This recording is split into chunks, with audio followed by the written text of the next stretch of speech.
2. Hey folks, how's it going? I'm live. It's Wednesday, doing some game dev. Was hoping to do a little bit of work off stream before today. Didn't get in time in the end though. It's okay. We'll do it on stream. It's all good. So last week made some progress. We made a menu. We had the menu link into the game. And then we refined a couple of things to make it more playable. Today, I would like to get the menu a bit better today, but a lot of the things I want to do with the menu require me to do some graphics. So let's make this a Photoshop stream. We'll probably have to do something else for now because you don't necessarily want to sit here watching me make pictures on Photoshop. So what's the other things I want to do? Better UI for selecting rocks. I can probably do something with the rock selection. Might have to have a think of how that's going to work. Whether that's going to be the player would want to actually change the rocks mid-game, I'm guessing. You don't have to go back to the menu and change something in there. You want to go, well, I want to change it right here and now. I want to select it. So I need to think of a better way to display those options. Maybe like a pop-up with like all the unlocked rocks on the screen. Which means I basically just need to get each of the rocks and just take a still image of them and just have that in the menu. So I have that in the menu instead, rather than whatever the names add in the pictures. We can make an options menu, the basics, the functionality of the option menu. So a lot of it's all design stuff. One of the things I do want to do is make a level 2, so we could work that out as well. So let's make the options menu. And that means we can change things like the volume. I'm not sure what else you'd want to change. Maybe the graphics. I'm not sure what you'd do to change that. Maybe like the default sizes and all this. Certainly the volume though, because not everyone wants it to be loud. Maybe they want to play their own music while they're playing the game. Maybe they don't want the sound effects. So we can do that.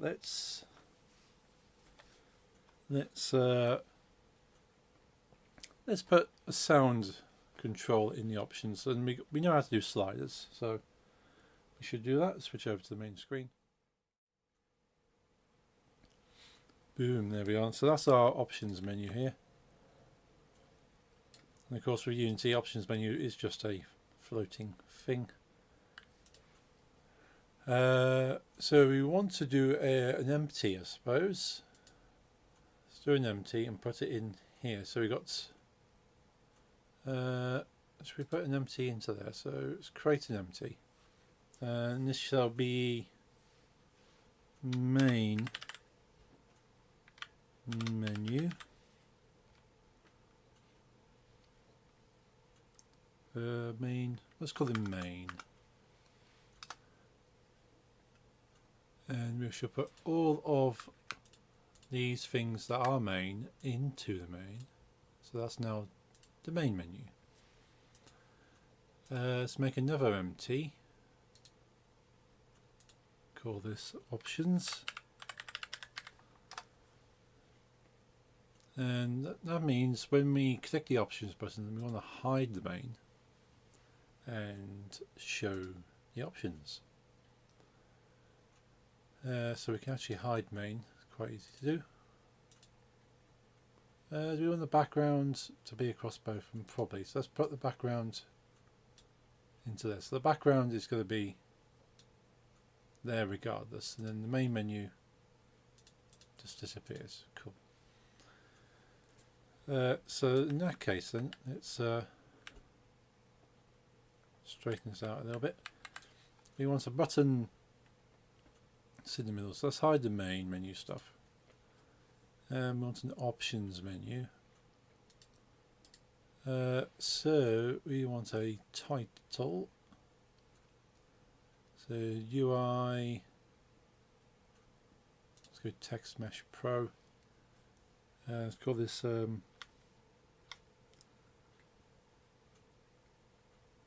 yeah, let's go for what I'm used to. Like a label options, and the actual text, just say options. So this will be replaced out with some nice fancy graphics at some point.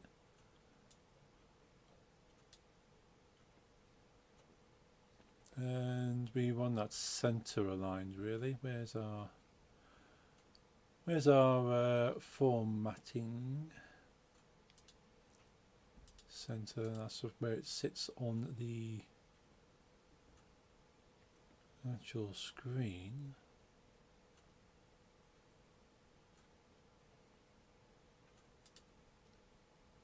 Text style normal, title sounds good.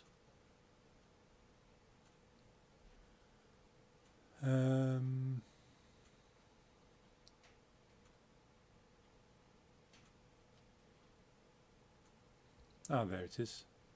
Nothing really matters for the size of it, but options is now at the top there. Cool. We'll copy that for the main menu, so we have a main menu title as well.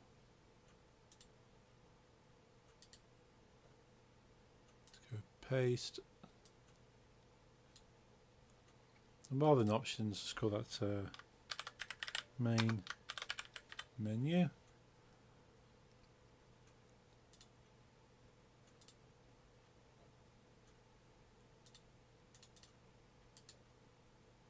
Let's rename that label main menu, so we know what that is.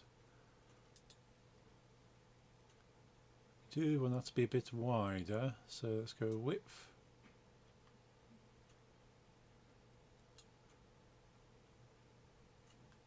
Yeah, that's good enough. Yeah, it's good enough.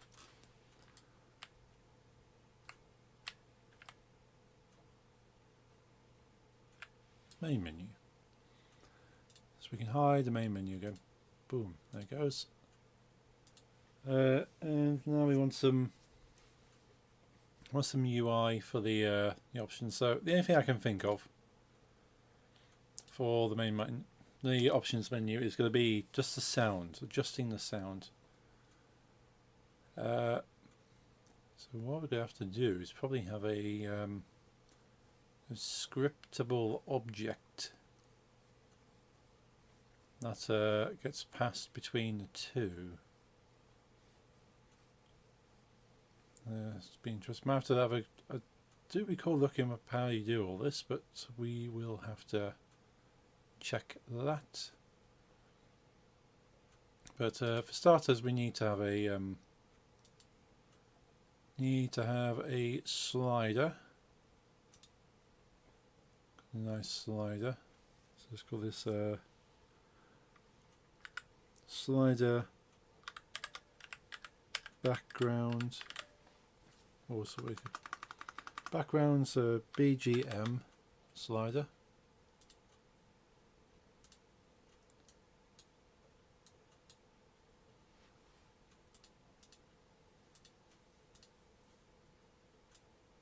There we go.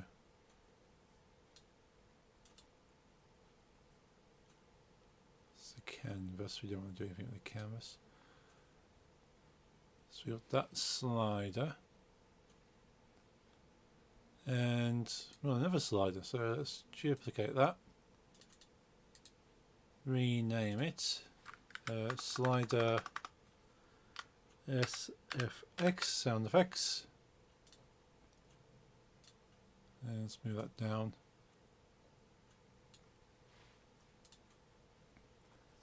So scale factor, reference pixels per unit. Ooh.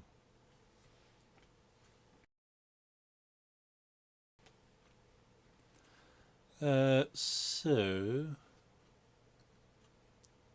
target display. Oh, interesting. Scale factor.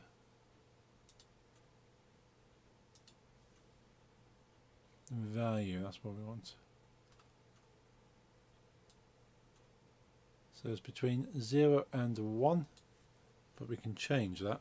We'll have to open up the other scene. So let's hit save for the moment.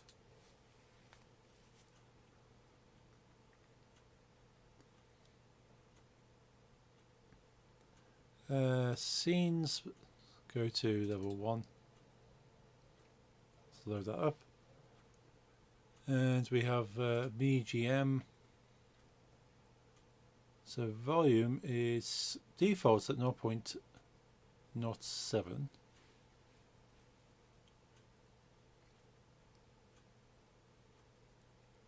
And I suppose you'd want it to go up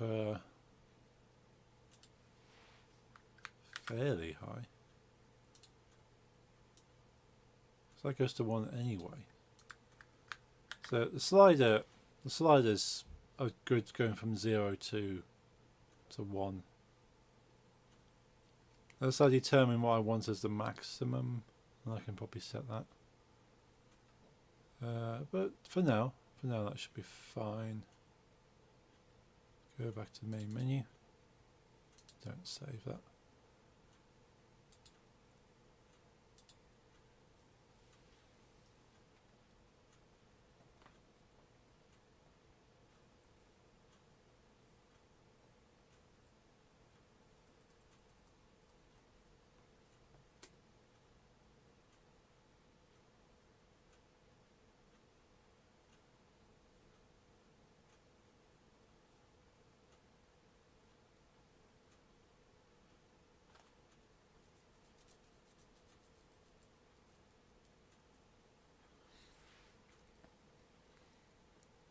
And we can do some labels as well.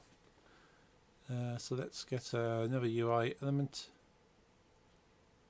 Let's go Text Mesh Pro. Let's call this label BGM. Change that to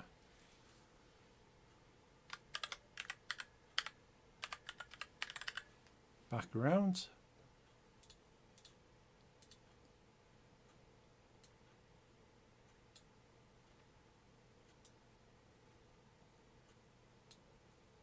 And put a colon in there so it's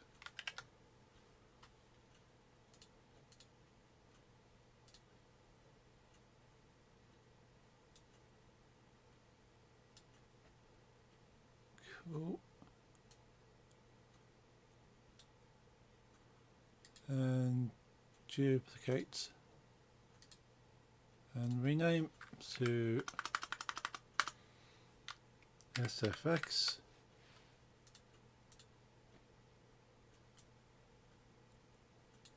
And change the text to sound effects.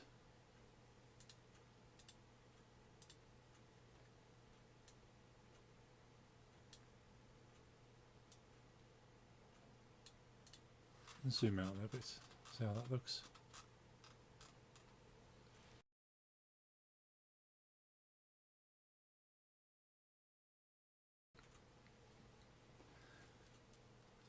So we have that. Now we want to set these as their defaults for now. So we know the background is 0.07.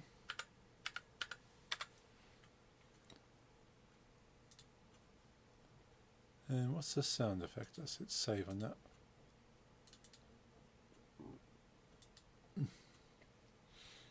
That is 0.374.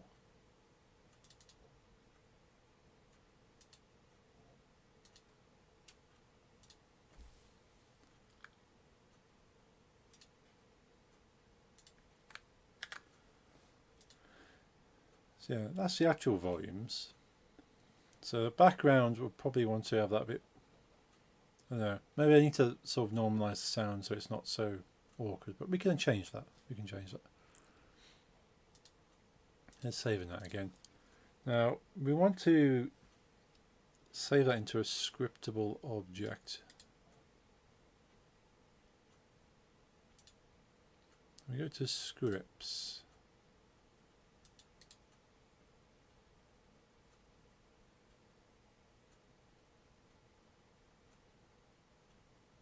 Now, do we do that via, or do we create an empty? You have to have a quick Google a sec. I want to see how we do scriptable objects.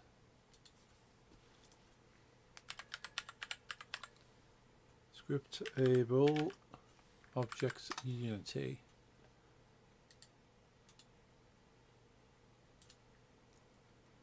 Scriptable objects is a data container that you can use to save large amounts of data, independent of class instances. One of the main use cases for scriptable objects is to reduce your project's memory usage by avoiding copies of values.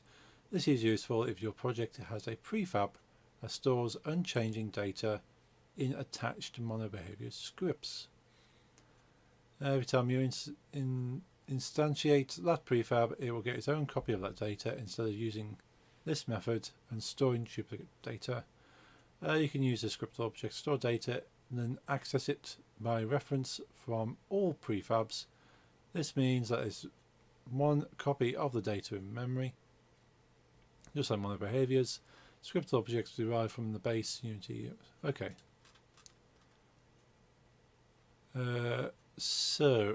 Yes, we change it in the script. I can use create asset menu attribute, create custom assets using your class. Okay. Hey dealer, how's it going? Whoa, is that music theory or is that a horror stream? Well, this is a horror stream. Oh, that. Yeah, that's a painting my fiance did, and I decided to use it as a menu background temporarily. But it's pretty cool, isn't it? Got all the little musical notes. So that's very fun. I'm going to have to think of a nice theme appropriate background for the menu, but for now it's in there. Very nice, it is. I've got the original painting, you probably can't see. No, I can't see anything. The original painting is up on the wall over there. But I scan that into the computer. So I have digital copies at all times. Just looking at scriptable objects. So I can save stuff between instances. Ask Skittles to sponsor, yeah. Taste the rainbow, hear the rainbow. Scriptable object. So I'll make a script basically is what it's telling me. So I need to create a new C# script. Let's call this sound volumes.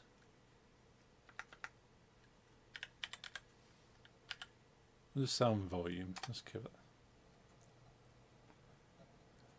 it. It always opens Visual Studio when you create a new script, but doesn't actually open the script itself. Very bizarre, never understood that.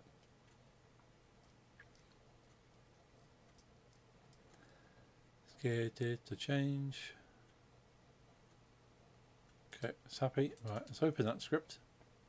And rather than mono behavior, it's saying to make it scriptable object. So it inherits from scriptable object. I don't think you need start and update, do you? Because it's no, because it's nothing. I suppose you can still have start and update. I think.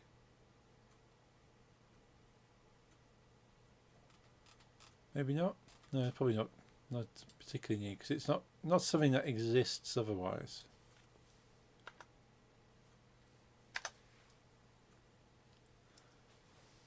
So we've got a scriptable object, sound volume. So we want to store the volumes as floats. So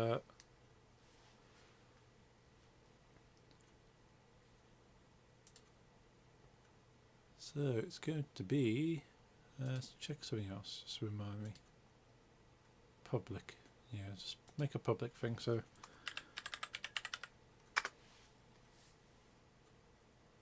I like how you make your scripts have names that make sense. Yeah, I've made enough sort of objects in my lifetime now that I've got a method down. It's not a waterproof, watertight method, but it certainly is a method. I try and use camel case when I'm making names and have a prefix.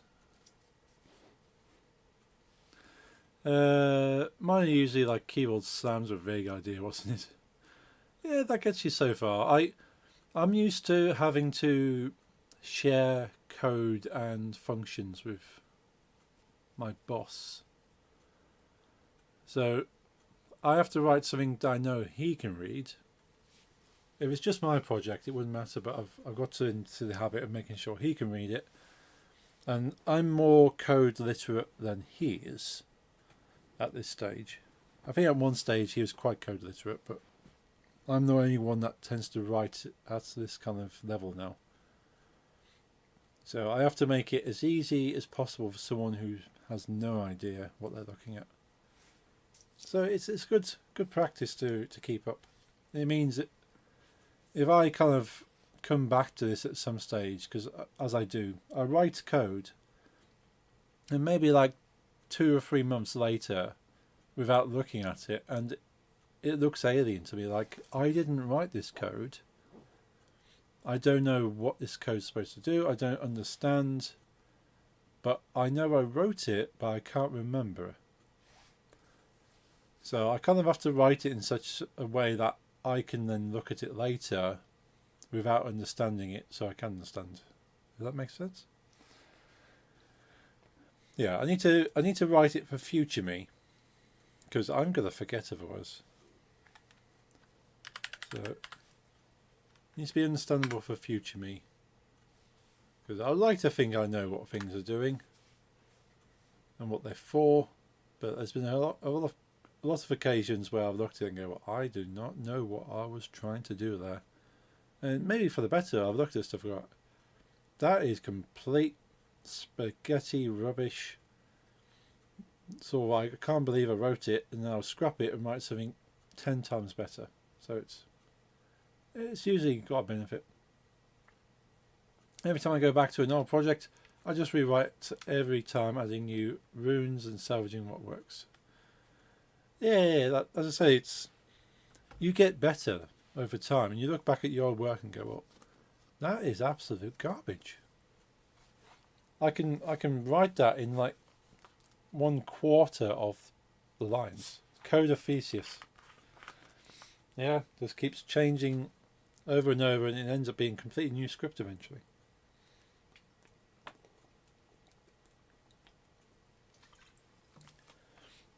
I don't think I've ever got to the stage where I've completely rewritten something. So I try to write as modular as possible. So I'll write. It's supposed to be fairly good practice, so I try and do it, but write it in such a way that each part has one function. It only does one thing, and then you just write a better thing that does that one thing.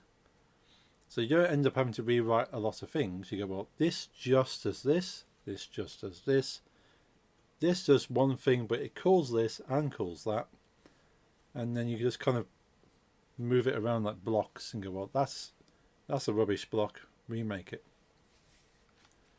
And it certainly works. I've tried to do it with this.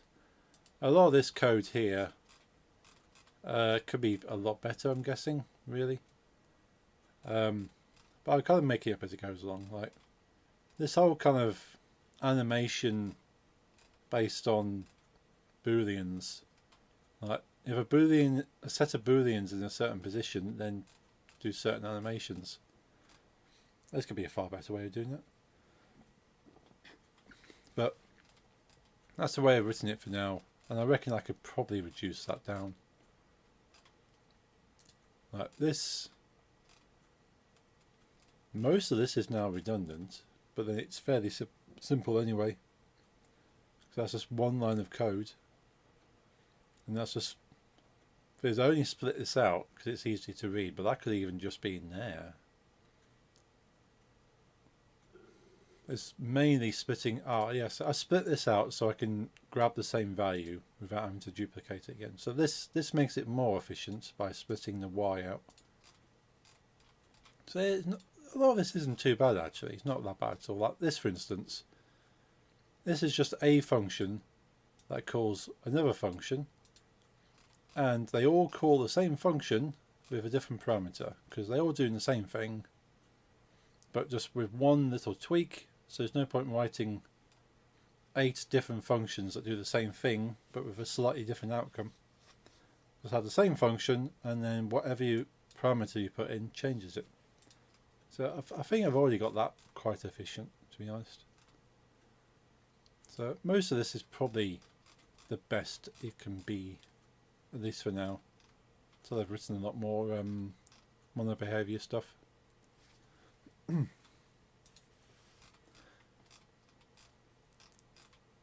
you can tell by the stuff I've commented out that I've gone, well, actually, let's try this. And you go, no, that doesn't need to be done. Take that out. Or, well, this comments I started writing just to remind myself, what does this do?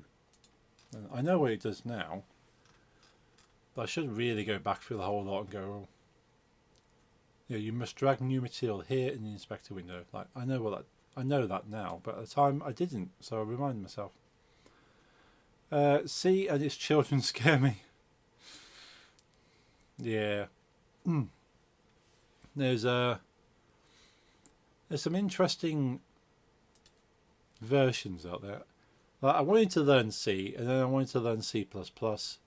I never quite got there, and then C# came out, and there's like, okay, I can do C#. Holy C.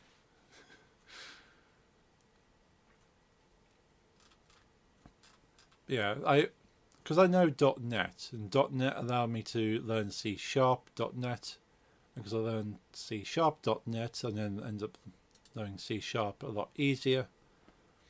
And I can probably, because I went up the Visual Basic route when I started learning. So I learned Basic, and then Visual Basic, and then Visual Basic.NET, and then from .NET moved sideways to go C#.NET, and then down to C#. So it's quite useful to know. But C++, which I know is used for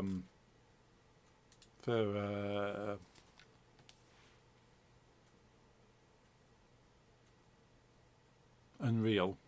So if you want to code in Unreal, you need to know C++. So I reckon I could probably understand C++ easier now I know C# because I've got a lot of the structures. It'd just be the differences between it. Terry Davis made his own C derivative and then made a compiler for Holy C in Holy C. Oh wow. And then he used a compiler to make an operating system. Oh. Yeah, that's quite advanced. Holy C. I don't think I've actually come across Holy C. I know the basics of C++. I go insane, yeah. Like, I have thought about how fun or crazy it would be to actually build an operating system. But I have no purpose to do so, and there's plenty of Linux distros out there that are close enough to what I'd want that I'd never have to actually build one. So I've not progressed my aspirations of building an operating system. But if I'm bored one day, it might be something to go on my list. But I have too many video game ideas I want to achieve before looking at building an operating system. Because video games are far more fun because you get to play something afterwards. Not, hey, it now loads a computer, I can open a Word document. certainly not something I'm looking to do. So let's go sfx underscore volume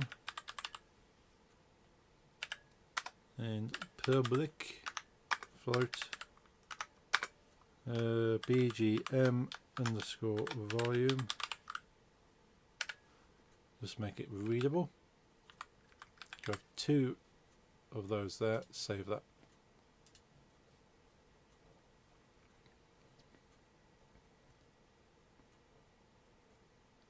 So if that's a scriptable object, I think I can just drag. Do I drag it or do I not drag it? Can I just reference it now? Can I just reference it? Main menu code.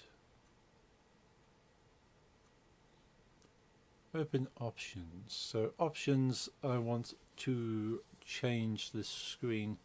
I'm trying to learn like a new language, and it's really easy to get into, but I'm going insane handling networking. Oh, so it's actually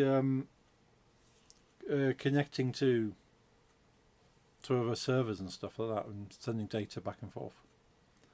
That's one thing I've not actually done either. Is I've not done much calls and listens back and forth to anything else. It's always been handled internally. I've never done network coding. I would like to though. I did start looking into HTML calls to see if I can actually have a server running something like a server client code and just have something talking to each other, which I might still look into at some point. But no, not HTML, HTTP calls. I did start looking into that because I think that would be quite useful, just to have a client server, have a server sat somewhere, serving up data, and I can just pull it for the calls.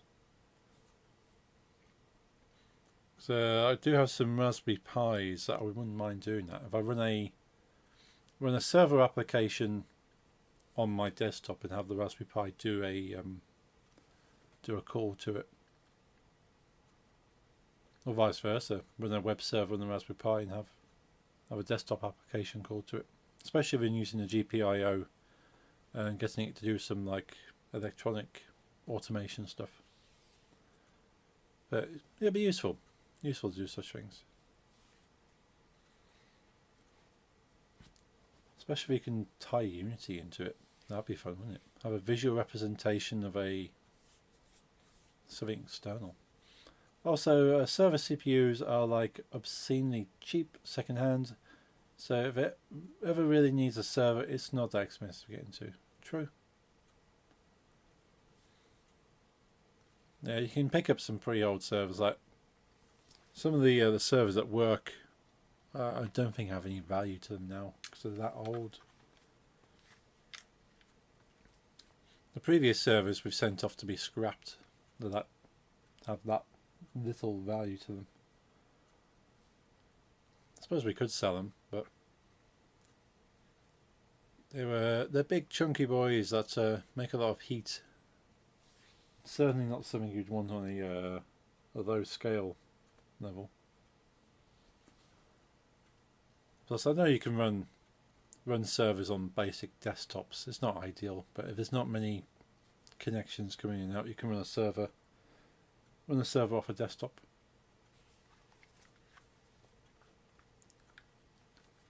We do to a certain extent. There's a couple of things we run, but again, it's just waiting for calls to come in. So call will come in, it serves it up.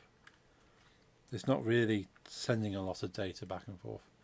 I can run a server off a phone. A situation is just true, yeah. Don't really need much at all. The funniest thing I've seen a picture of online is like an old broken laptop someone's turned into a server.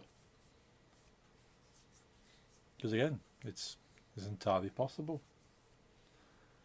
Don't need much as long as it stays cool and has a reasonable internet or Ethernet connection, doesn't even have to be internet. Got a network connection, and it's able to send stuff back and forth.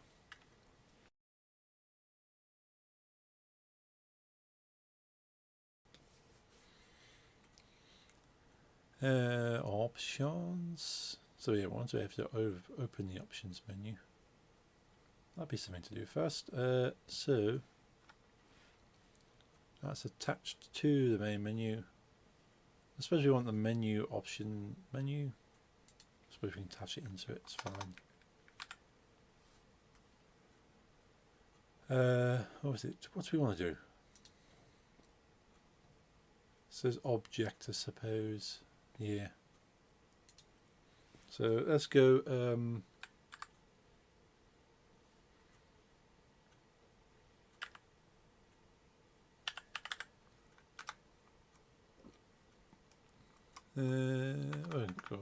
Go public, I suppose is easy. Doesn't make much difference. Public game object main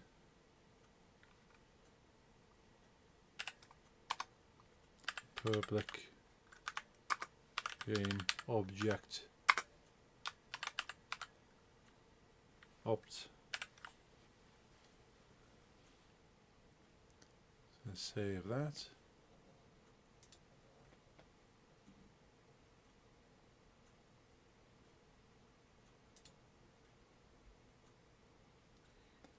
So main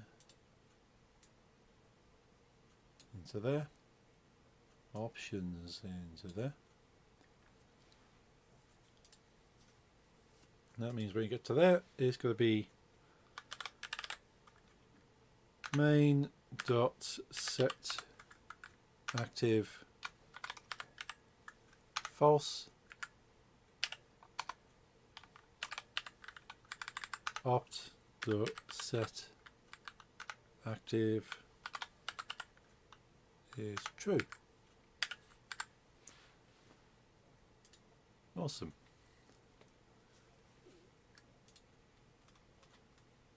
Probably put like a little thing around this. That's going to be region. I want a region.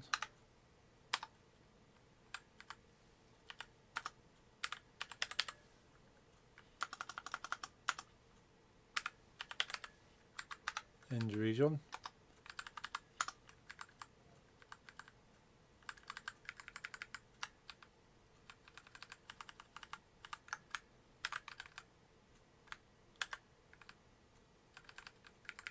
This region main menu.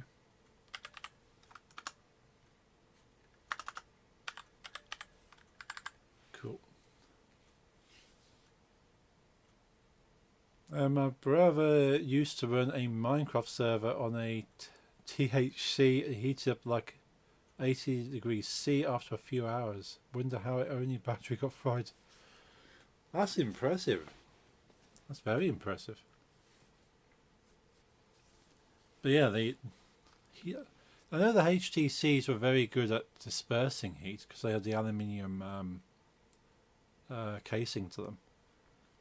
But you'd probably want to glue a heatsink onto it at the very least. Well, I would say glue thermal paste a heatsink onto the back of it.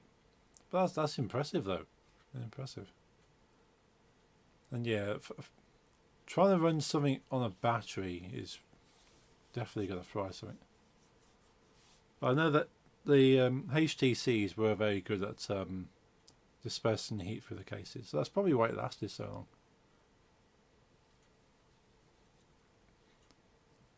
long. So ideally you'd bypass the battery and run it straight off a 5-volt connection. I know the battery is great for like backup and make sure it's uninterrupted, but yeah, the battery would fry by constantly being plugged in. Still worked underclocked while being charged. Wow, that is impressive stuff. I do have an old HTC in here, I think. Is it in here or somewhere else? I've got most of my old phones. I got my Samsung S7 still. Currently got a Samsung S20.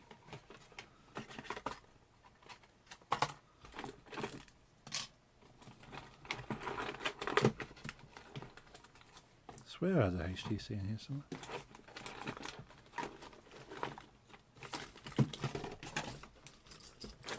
Maybe I put it in another box. Oh, I really sort all this stuff out in here.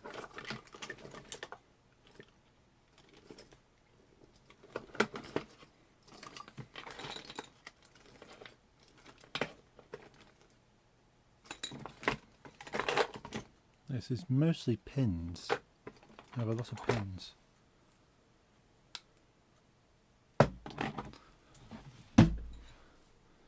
Oh, I've forgotten I had. I'll have to show Jeffrey when he's in the stream next. It's a nice pin badge. Iron made on. Complete metal. Very cool. HTC had killer speakers when they were still on their prime. Yes, the purposefully stereo speakers. That's the main reason I actually bought my HTC, was for the stereo speakers. The reason I've got a new phone afterwards is because one of them broke. So it was only coming out the one speaker, and unfortunately the one that was broke was the speaker that you normally put your ear to. So it was only coming out, I could only use the phone on hands-free, like on speakerphone. Because I put it onto regular, and it wouldn't come out because that speaker was broken. So I always had to use it on speakerphone to actually hear any of the call. So eventually I got a new phone. But that was annoying. One speaker breaking on that.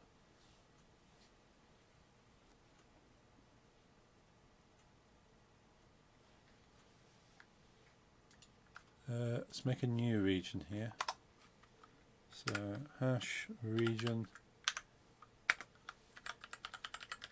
options hash end region.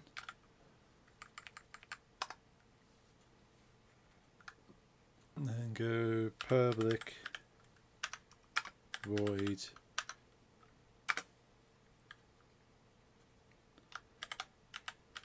back to main.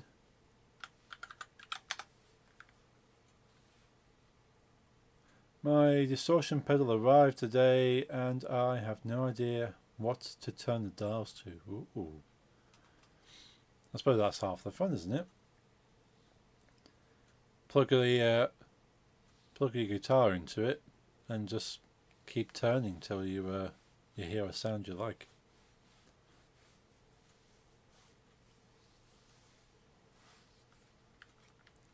I suppose you set it all down to 0 and then just kind of nudge each one until you get a good sound.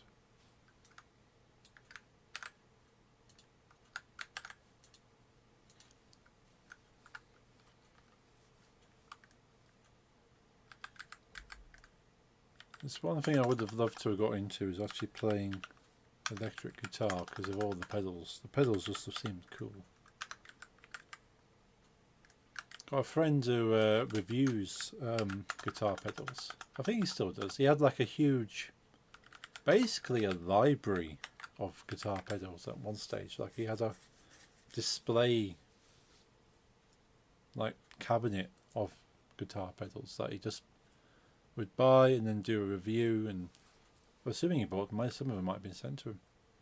Never too late to start. True. I do have a really nice bass that I would like to start using, and I do have a Fender that my brother no longer needed. The strings are a bit rusted last I looked, so I need to change the strings on it. So yeah, I do have a basic Fender and a a Vox bass, VOX bass. So I'd love to run those through some effects. So I own guitars, I just don't play them. And the only things I learnt I've probably forgotten already. So on bass I started learning some Rage Against the Machine, because I thought that would be quite cool to know on bass. Not sure how bass strings are, but you can absolutely play with rusted strings. Yeah, the bass is fine. I think the mic one might still be fine. I have to check. But the Fender, regular Fender electric, the strings are a little bit rusted. But the bass hardly needed any maintenance at all. It's still, I kept them in the bag, so they're in bags, so they're protected. So that's not a problem there. I should get them out again at some point and start learning. Maybe I'll do some bass guitar streams at some point.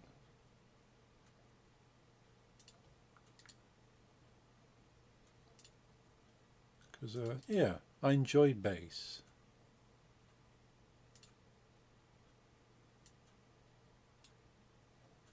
Let's rename that. Let's rename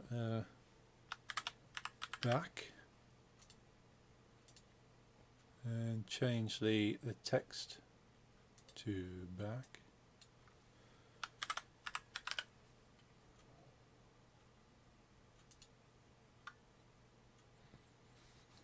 Marty Schwartz has a really nice guitar playlist, and Rocksmith 2014 has both bass and guitar lists. Yeah, I have Rocksmith 2014. So I did actually set it all up to work with the bass. And I just didn't. I set it up and then didn't do anything else. So yeah, I need to set it up again, because I think that's after I wiped a few things. And I got the link cable and all that. You just plug your, they call it the tone cable, the Ubisoft tone cable, whatever it is. True tone. Bass streams will be sick. Yeah. I'll get it out again at some point. And I'll sit here with bass. I do like the bass.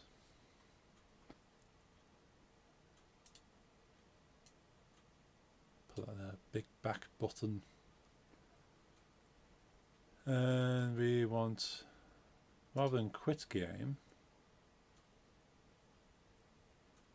we want back to main. So I'll save.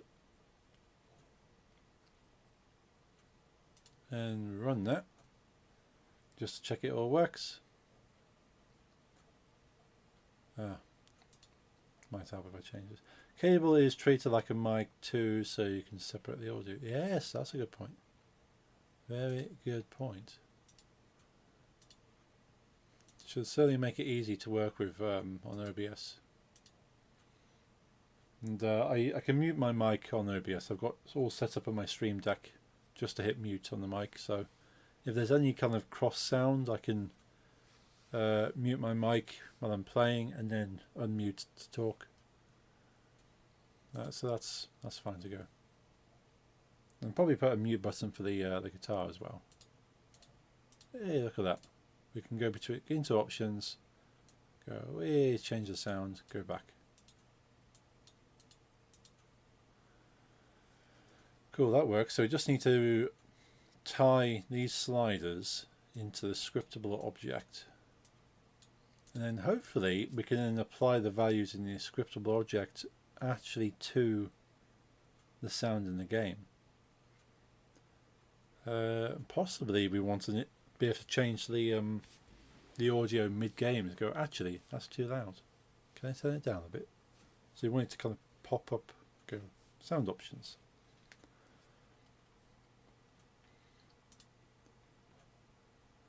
So we have a scriptable object. Can we do that in the code? Yeah, because we'll put it inside this region. Let's close that region. It's one thing I've only really started appreciating is the region stuff in Visual Studio, so that you can just tag an area and just go, okay, just close this section up. Don't need to look at that. That's just the main menu stuff. So rather than having like a huge long kind of load of lines, you just see the lines you want to look at.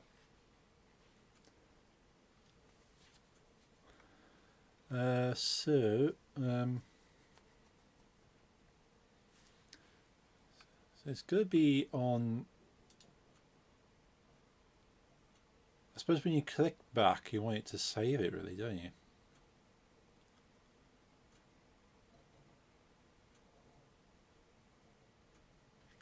So let's make a public void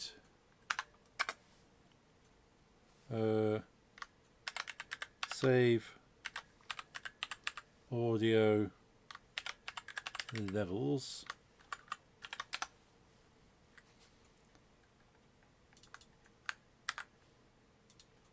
And just drop that into here.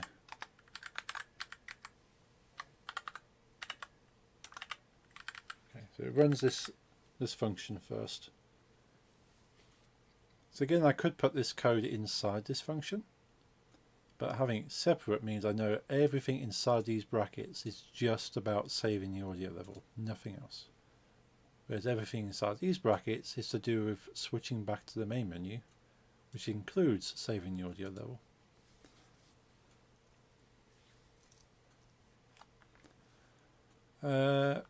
So we want to grab the values. So let's do a couple of floats.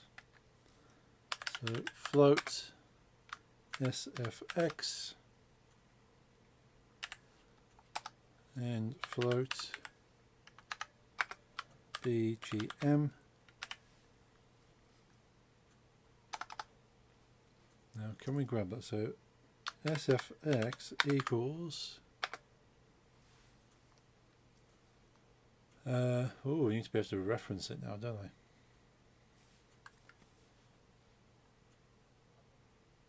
Now, is there a clever way of doing this, or do I just go as far as just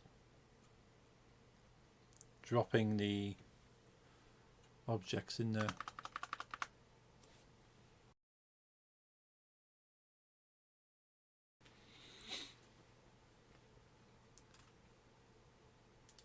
Because I want a reference.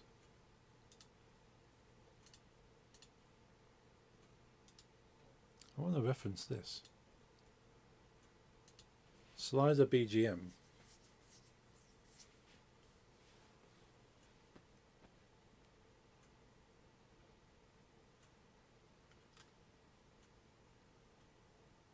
Now I could put a script on there, so on changed, on value changed. So I could write it into that actually.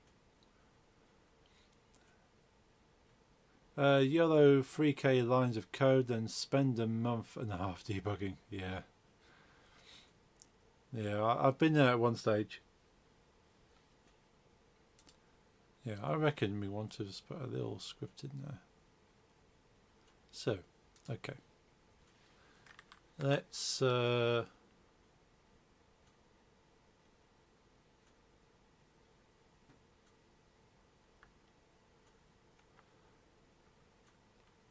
yeah, let's change,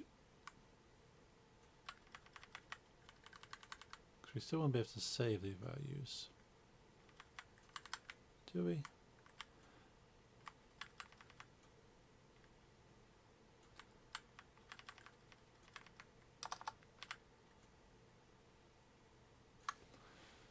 So this is where it gets interesting. So sound volume. So I want to be able to reference sound volume. So I should be able to just go, let's try it here.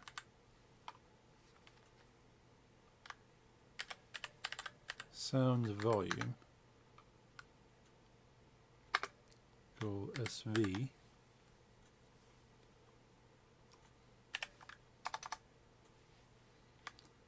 SV dot BGM volume.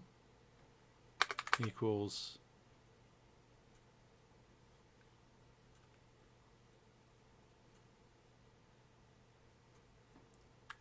put 0.1 f.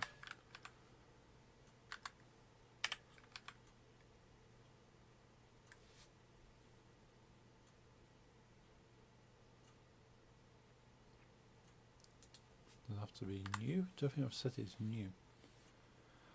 Fish spinning to the free bird audio. Fish spinning. Oh, okay. Fish spinning to the free bird audio.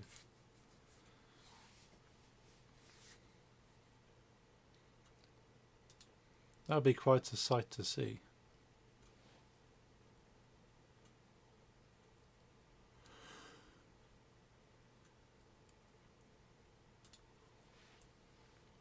No, it's scriptable. So look at the example, because the example will tell me how the scriptable works. Public spawn manager scriptable object.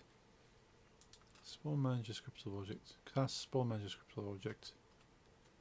Spawn manager values. Right.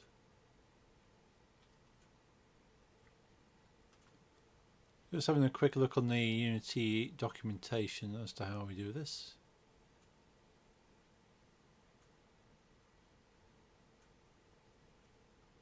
Spawn manager values. So how does it use this?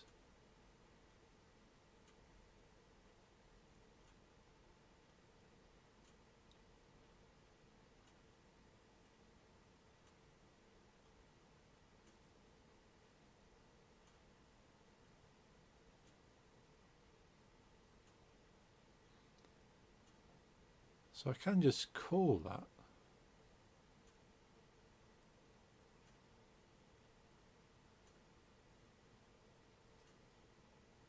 But can I set it? With the previous script new assets folder, you can create an instance of your scriptable object by navigating to Assets, Create Scriptable Objects, Spawn Manager Scriptable Object, and give your new scriptable object instance a meaningful name and alter the values. Use these values need to create a new script that references it. So I need to create it and then I reference it. Okay.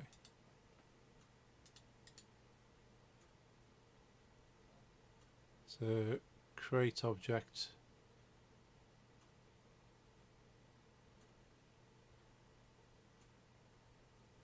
Let's read that again. Assets, create scriptable objects. Blah blah blah. Okay. Assets, create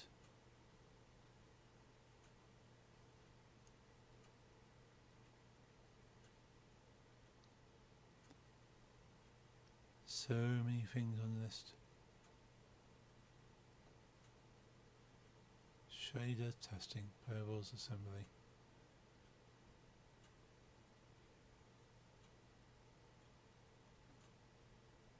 Audio mix.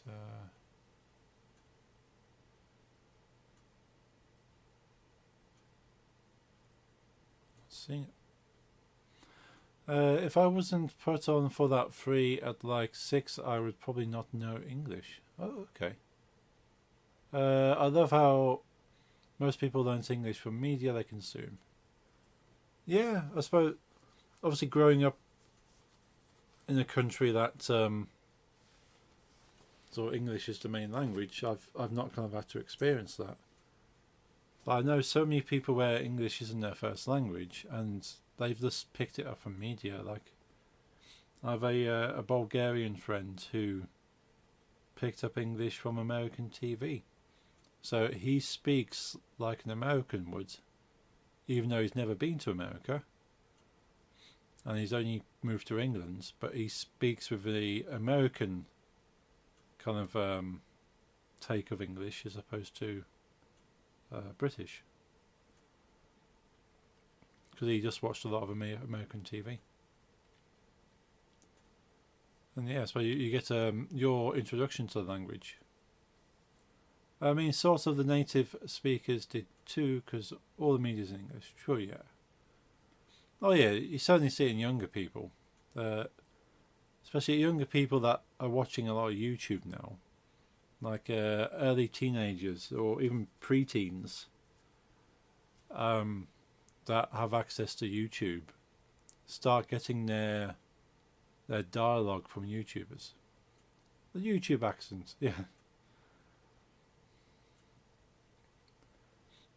Yeah, I've got friends with children, and their children are starting using phrases that they can only have got from YouTube.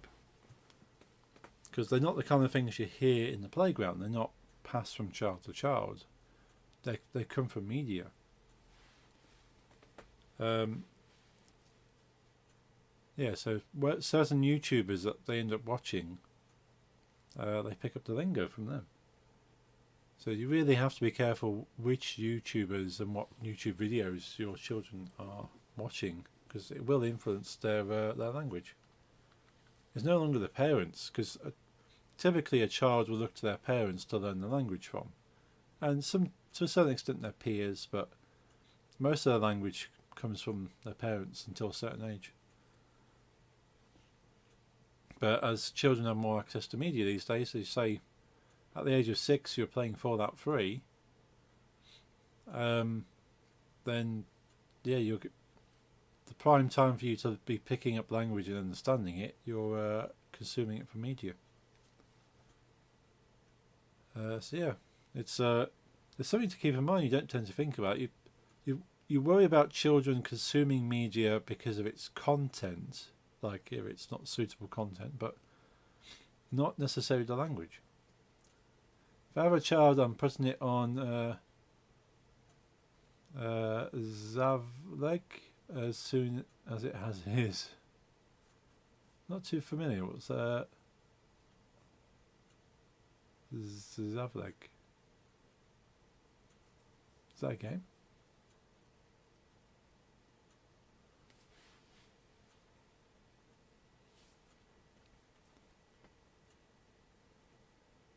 Gore metal band. Ah. Well, yeah, you never know. You sort of start speaking with guttural metal growls. I have no idea how to communicate with this child other than grunting.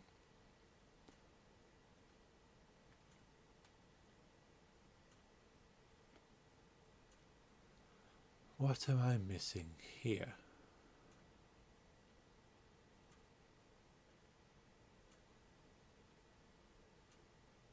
So assets, create. And it should be scriptable objects comes that. Now that's a word and a half. So new ultramicroscopic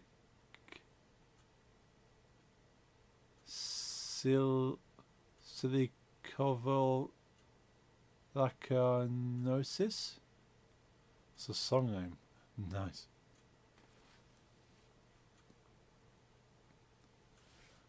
Yeah, you can always rely on these kind of bands to come up with the most absurd song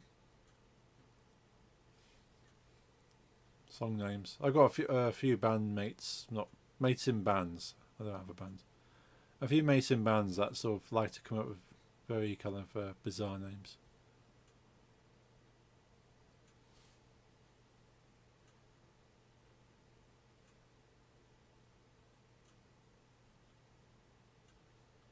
Suppose I just drag it rather than just trying to create it. It's probably the easiest thing to do. No, can't do that. Greetings! Hey Jeffrey, how's it going, dude? I was going to show this, wrong button, this one. Can't recall if I've ever shown you this, but I've just found it when I was looking for something else. Can't remember where I got it. It might have been download. It's a 2-pin metal badge. had it for a long time now. Can't remember where I got it from though. Never worn. Have I? No, tell a lie. I probably stuck it in my denim jacket at some stage. I like the little lady popping up over the logo. Very cool.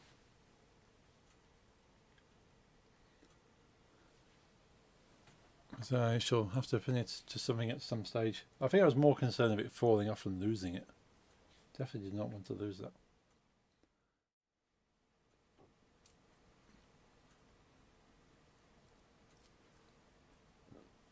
Right, so I need to get this as a...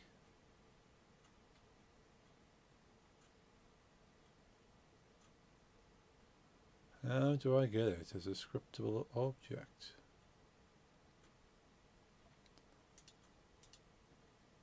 Epic, epic indeed.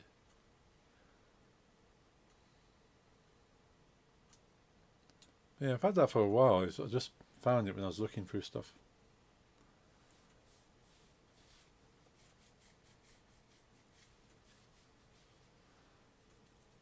I have a feeling I bought it from... It might have been download. There might have been a store that download that had like different metal badges and stuff. And I thought, yeah, I gotta get that one.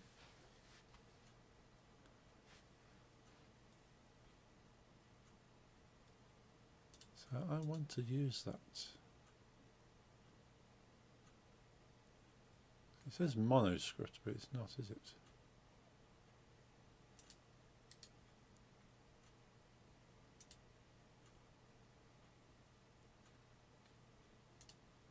Why can I not use that? Okay, that's how to load scriptable objects. When a scriptable object is referenced from a field in a mono behavior, the scriptable object is automatically loaded, so a script can simply use the value of the field to reach it.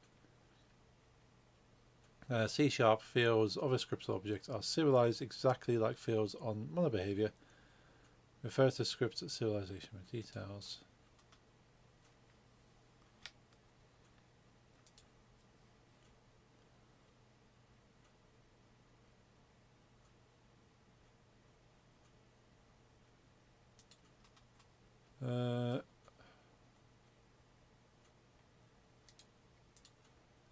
Yeah, just relearning a bit about scriptable objects. In Unity, they have a thing called scriptable objects, whereas normally if you write a script, you have to attach that script to an object. So you have a physical object you can see on the screen, and you have code, and you attach the code to the visual object. Now a scriptable object is taking the code, and that in itself becomes an object. It becomes its own thing. It doesn't need to be attached. It's free floating. It just exists. So you can do things like game data saved into it. So there's like a free floating storage of game data, and you can have like the score, you can have settings, anything you want to be held throughout the duration of the game, like what is your health, sort of your level, your infantry, for instance. All those things can be saved in the scriptable object, and no matter what you load in the game, that data is still there and available. I just don't quite know how to run it at the moment. Just need an example, because I've got that float value, yes.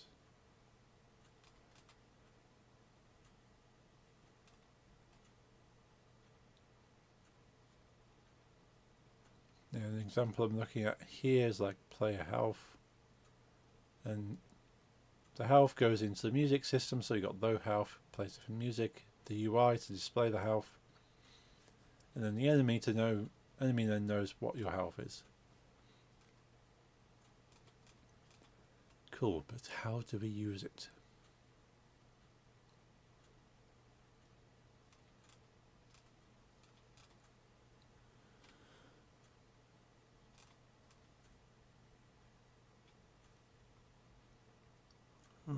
Code example, game event listener.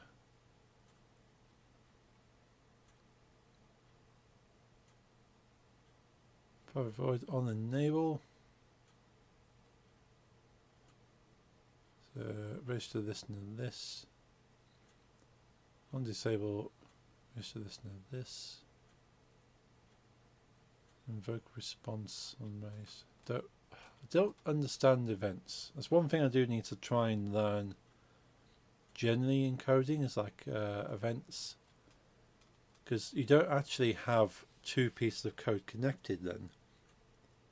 You just have a piece of code that is waiting for something to happen. Like it's listening, go, well, I will do something as soon as I hear another thing happening. And you have the thing that does the thing, so this bit of code here then makes something happen.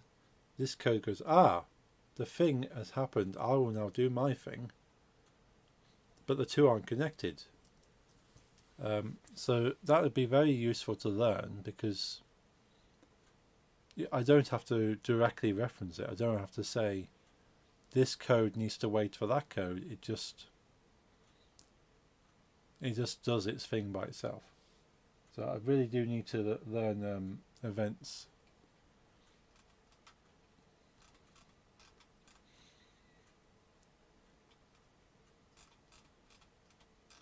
Yeah, that told me diddly squat about what I want to do with scriptable objects. Events are really useful. You can also pass parameters through it. Oh, okay. So I hardly know anything about events. I know the basics like on click. That's the basics of it.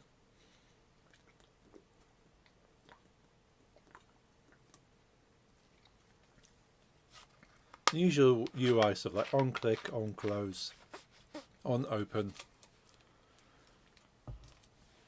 But I want to be able to do custom events where I can do all those cool things. Maybe we can pass a parameter. Yeah, I suppose. Yeah, even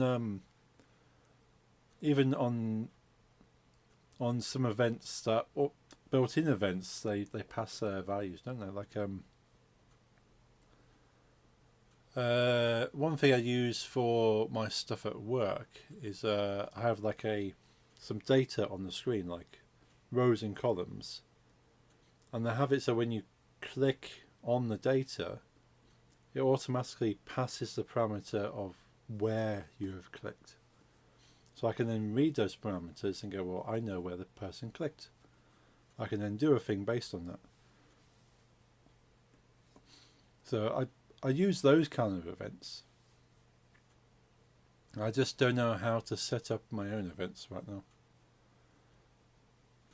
And how to listen for those custom events. But I really do need to learn those because that's, as you say, very useful.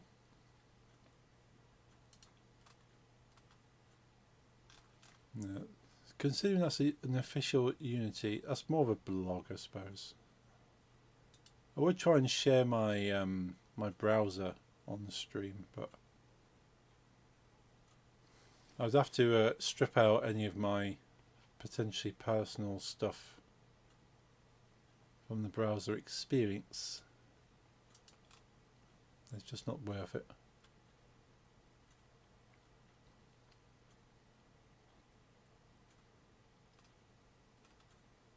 But it's using scriptable objects. I've created a scriptable object, so use scriptable object. I was thinking of opening up Blender today and doing some modeling as well, but I would like to try and get this game finished as quickly as possible in a certain state, and then we can start adding more cool stuff to it.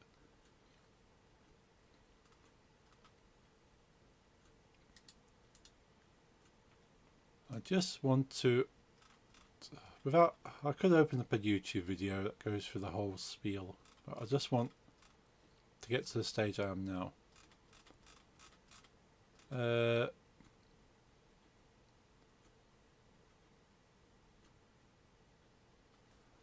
So multiple audio sources can reference the same clip, and if you want to use a different audio clip, changing it is drag a new sound into the audio clip. Yeah. Okay, what's that have to do with anything?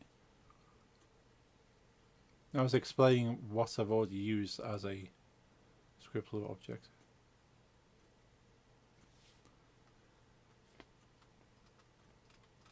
Do you make one? Yeah, I've made one. Yep. Replace smaller behavior with scriptable object. Yes. Do the usual script stuff.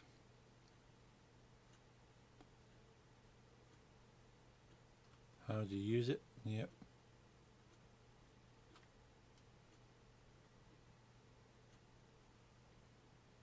Ah, that's a key thing I probably missed then. I need to add it to the create asset menu. That's what I've not done.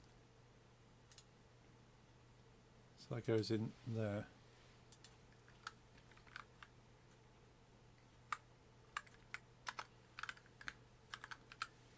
So putting that line at the top there means that it then adds it to here. Let's wait for it to save.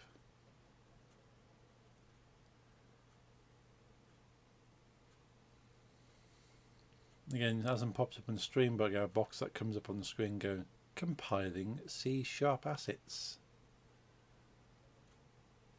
You done? We're done. Okay. Yeah, got the yellow text in. I've got something that's not being used. I know. Chill. Assets, create.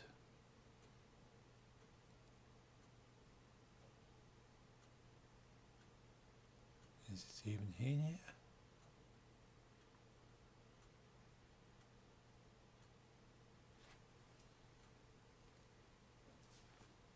Or can I just now drag and drop it? No.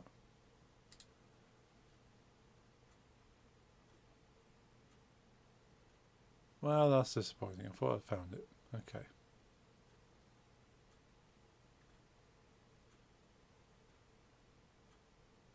You gotta go to bed? Okie dokie dealer. Thank you for dropping by. It's good to see you as always. Thank you for the chats.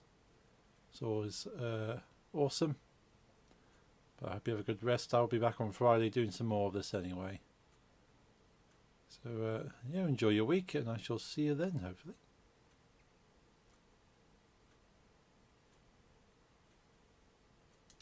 Okay, let's go back to what I'm reading then. So I've done that.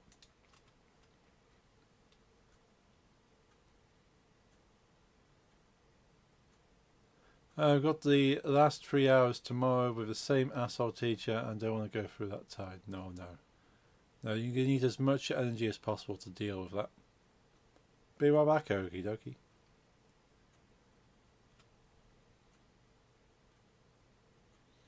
Create player data.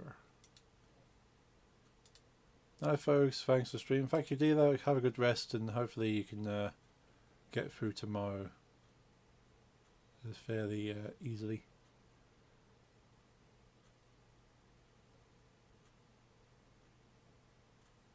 What's it called? Sound volume.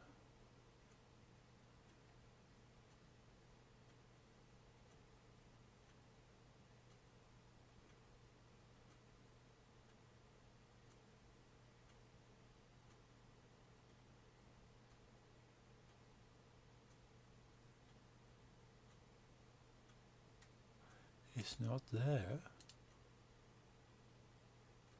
Create. It should appear above the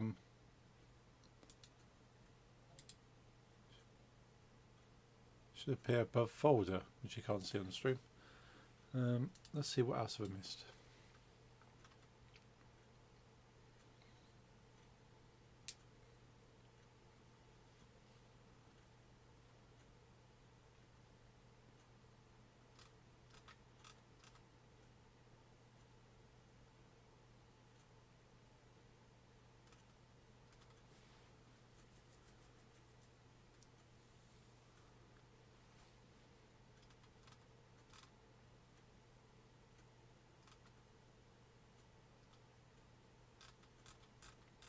Okay, This is looking familiar, but I'm not understanding why I'm not getting to that stage.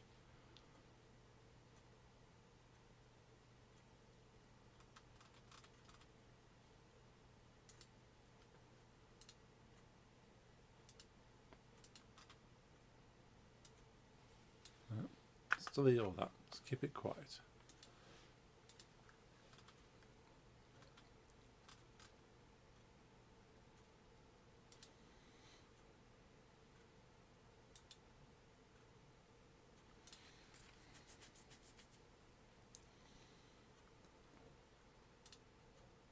I put it on the wrong thing, that's why. Idiot. That's where it needs to go.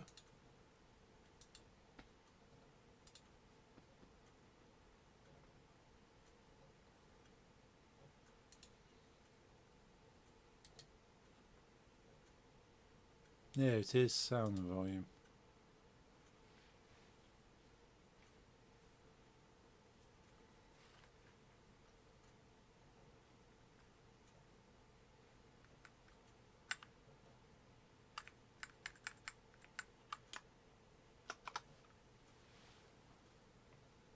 Cool, there it is. Have a sound volume.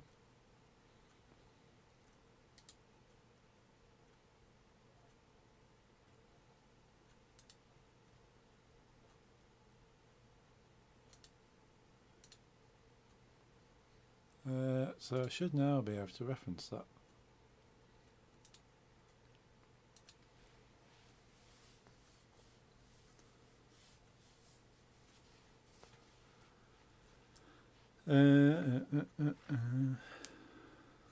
So sound volume SV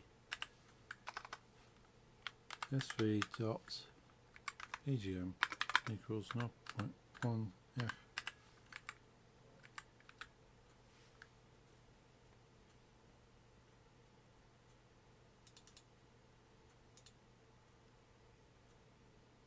Use for unassigned local variable.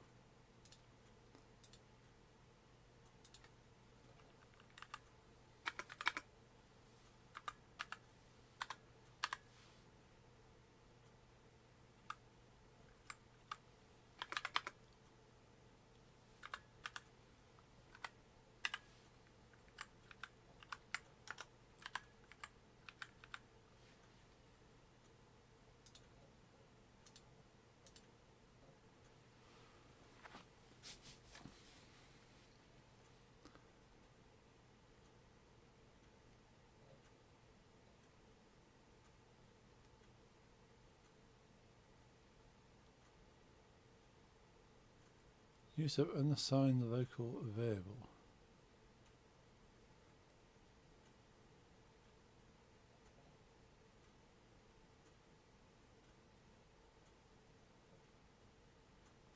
Okay, let's go back to here again.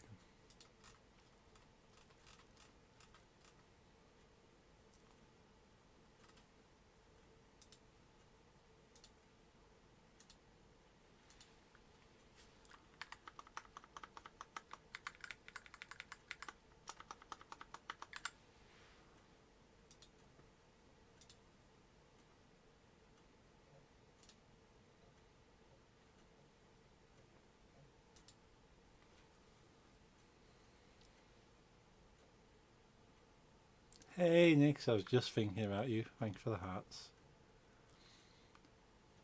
Hope you're okay. I hope you're still feeling alright.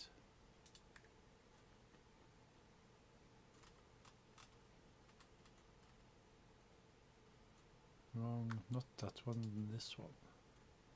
So background's 0.07.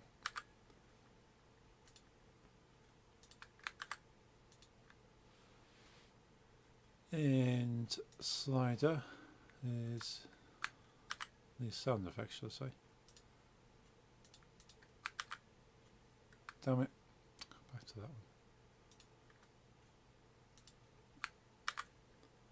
Okay, so there.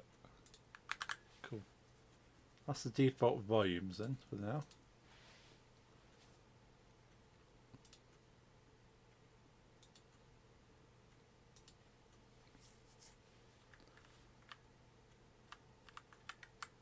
But do we just do that? No, we have to.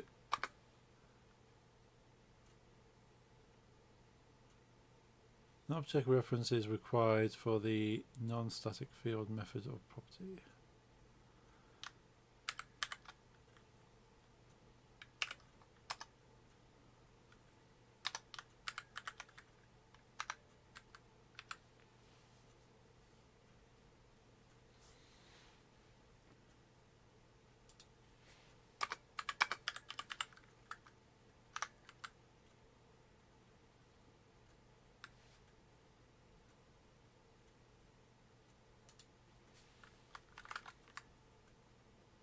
So it's okay me doing that.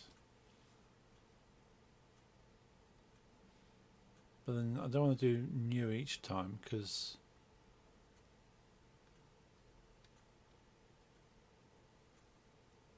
that's not storing it, surely.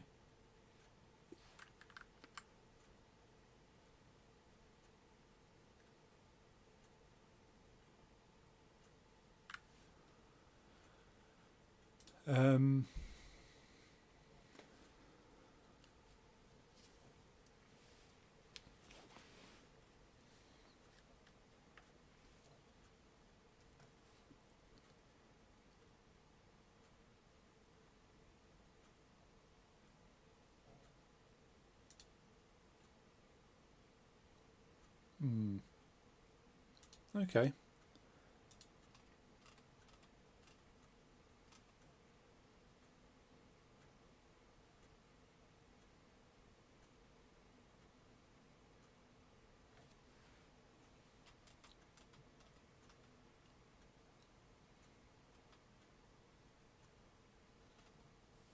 I'll just drag it and drop it like that, I suppose. Okay. Gotcha. That makes more sense. That goes. Yeah, so delete that for the moment. And we want to then just go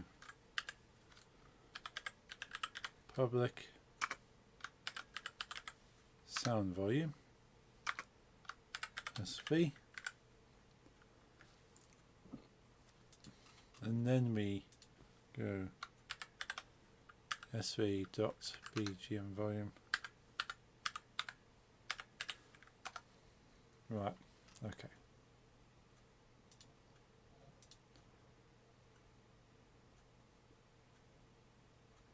Wait for the save again. So then we drag that into there.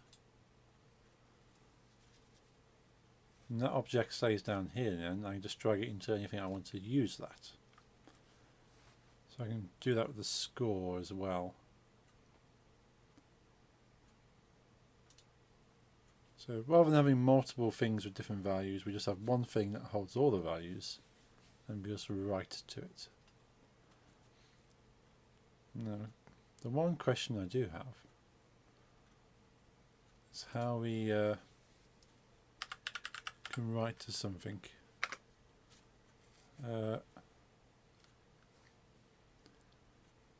Float BGM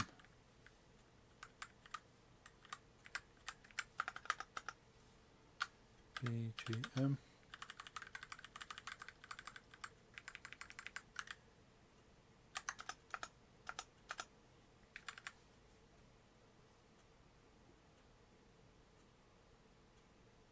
okay.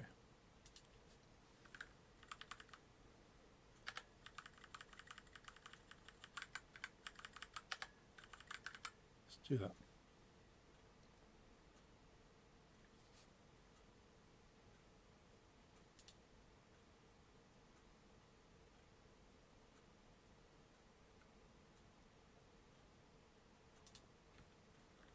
Let's change it again. Okay.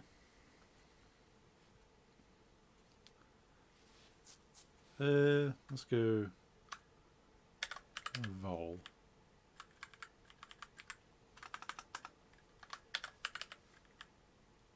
Okay, everybody's happy. Awesome.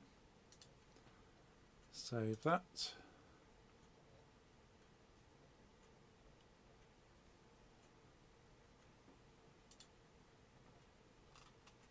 So this is empty, so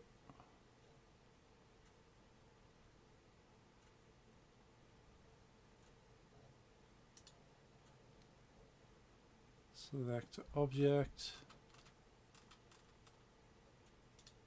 Can I drag that straight in?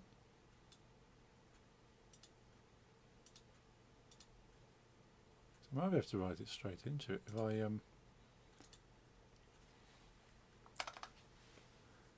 and go public void set bgm volume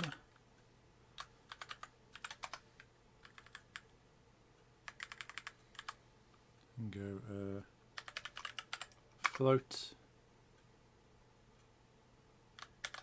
vol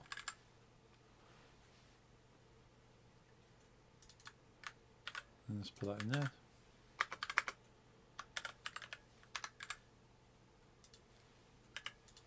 That kind of makes more sense.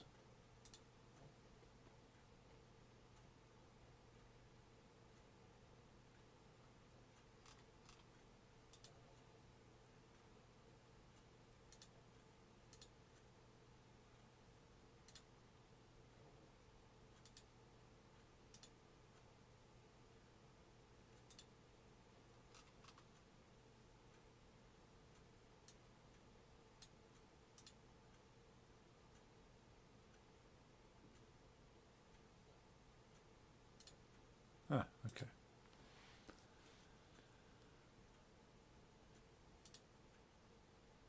Now I'll take that value and put it into there.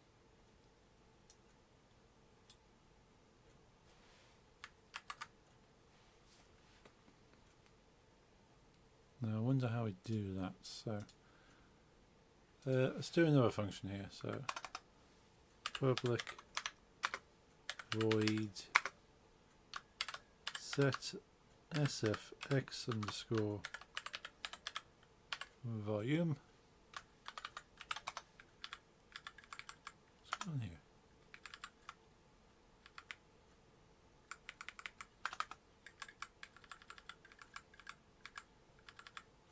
Bizarre.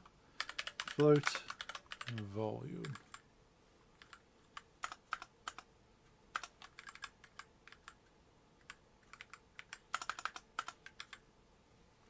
Yeah, sfx underscore volume is equal to vol.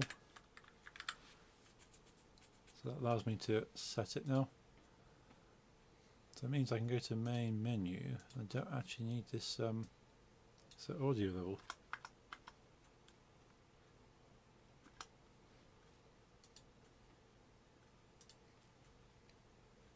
Have it set directly into the variable if I know what I'm doing with this.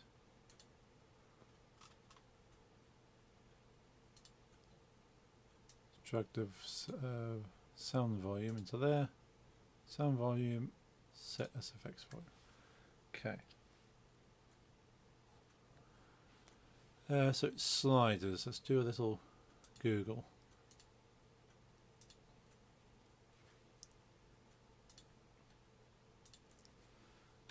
Unity UI slider on the value change.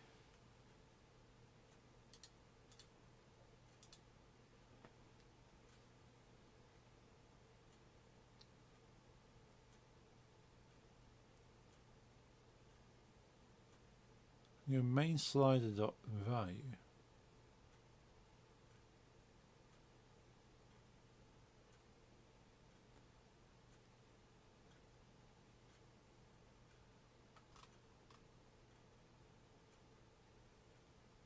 Callback executed when the value of the slider is changed. Yeah, that's linking the slider into it, isn't it, rather than attaching a script. It's not quite what I'm after.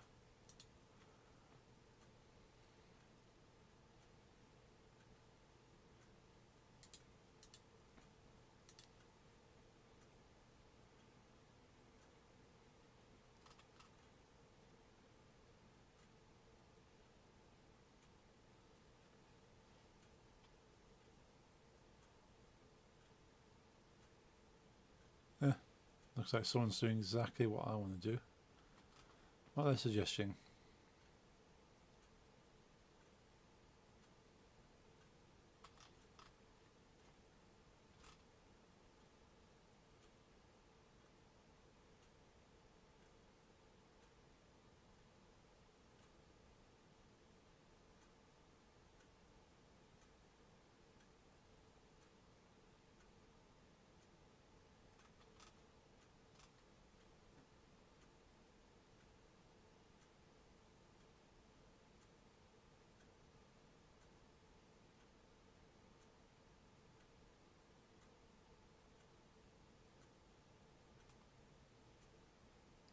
System single.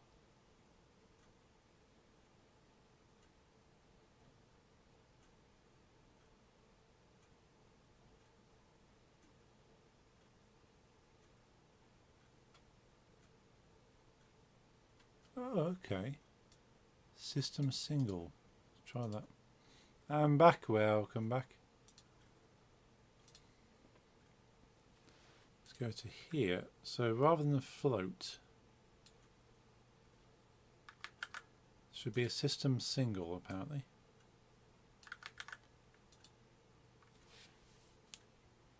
We had a big gate installed over the last 3 days. It was the one that was keeping you, waking you up in the morning. If someone rings the doorbell, it takes a picture of the person. Ooh.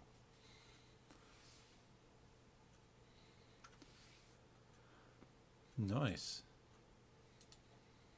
So you get to see who's ringing your doorbell and go, nope, you may not come in. And go, ah yes, I know you.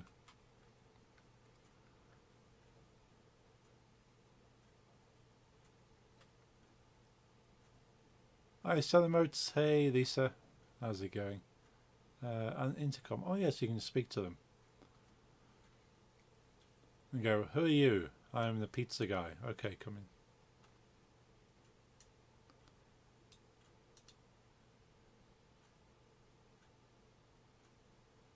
This is the SFX.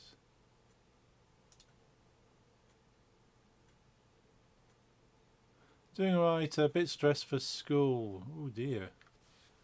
Live feed of a once dozen recorder. Okay. Well, I suppose yeah, you get to see the person. As a subscription, yeah. All these things have subscriptions. I'm sure you can probably rig something. But yeah. Tomorrow is presentation and then Monday is assessment. Ooh, yeah, I can understand the stress then. I've sent pic. Awesome, let's have a look. Yeah, I hate assessments.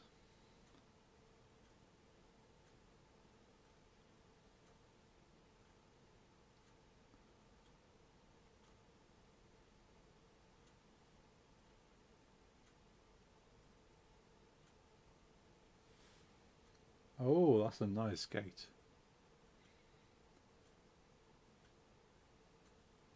Look, shorter than his IRL, it's about 1.8 meters. Oh, so I would be able to look over it quite easily then.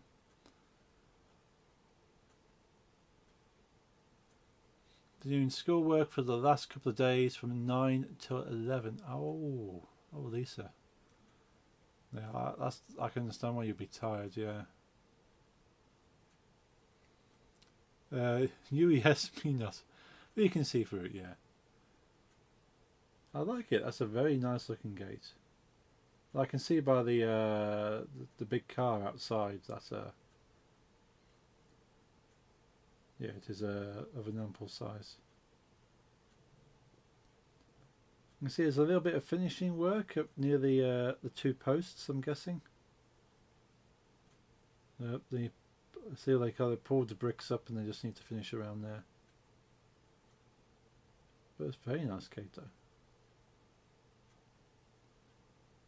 I did make a cool thing. I made an entire mock-up of an exhibition with art videos. Nice. Automatic, yes, bricks need to be redone. Open and close my phone. That's cool. I love that. You can just be like sat there, go, come up on the phone. Yeah, they're fine. Click.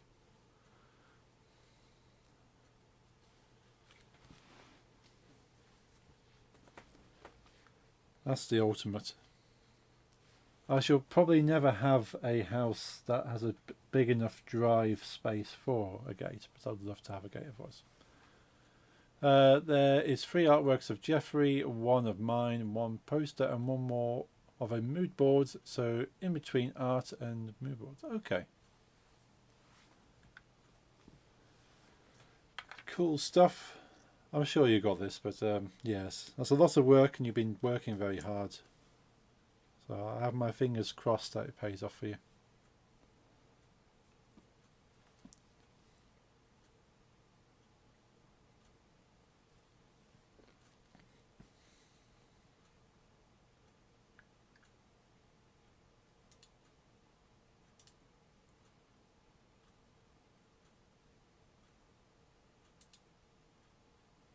Name. If someone has something bad to say about it, I have to kill them. Yeah, I don't blame you.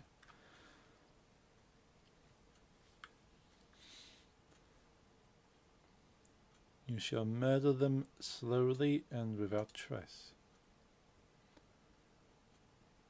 BGM. It says float. Yes. So that's coming up as that, okay. Yeah, it's one thing I'm pretty certain with Nyx. If Nyx ever gets upset with a particular person, I can guarantee that person will not be found. And I will not ask questions because I quite like existing. Also have to take Donya with me to see if anyone dares say anything negative. Yeah, if it's not you taking care of people, Donya certainly will.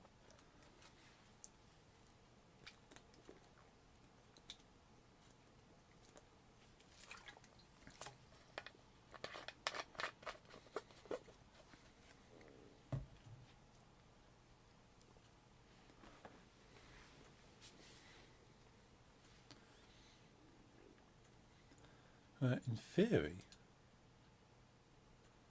according to what I read online, now I've changed a little thing on that. Changing these sliders automatically apply values, so I'll have to see. If they still dare, Donya and I will go for the kill together like real besties. Nice. Yeah, that's quite a vicious combination, that is. They say a dog's owner is very much like their dog, and their dog becomes very much like their owner. It is.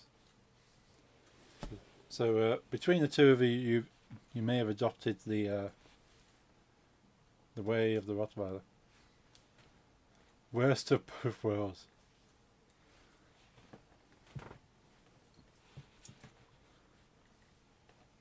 Yeah, I'm not sure what that says about me and Damien. Possibly with 2 creatures that are quite large, fluffy, and like to sleep.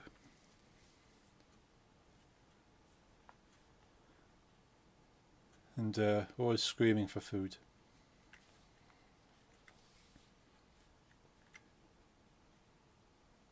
Let's give this a try. So let's hide the options menu. Show the main menu. Save it.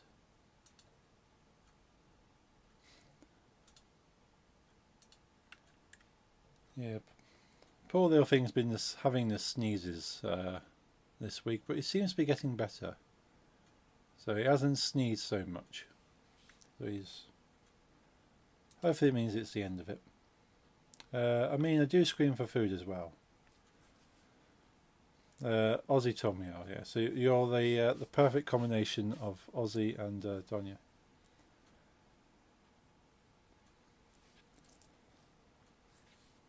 Yes. Yes, indeed. Alright, let's try seeing if this does what I think it should do. The value's changing. But I don't know whether that's changing it.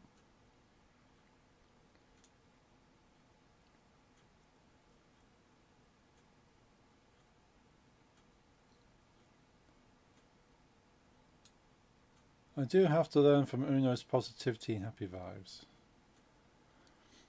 Yeah, he's only young. So hopefully you get to learn his happy positive vibes before he learns everything else.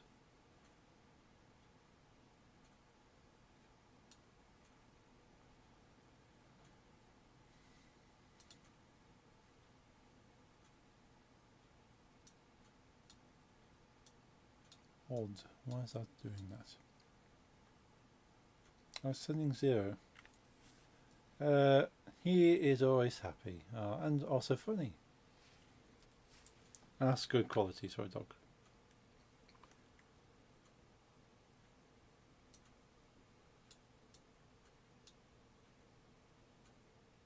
Maybe I need to...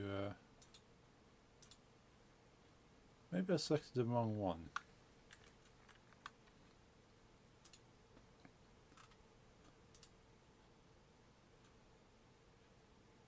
Oh, dynamic float. That's what we want. That's what we want. We want the dynamic float, not the static.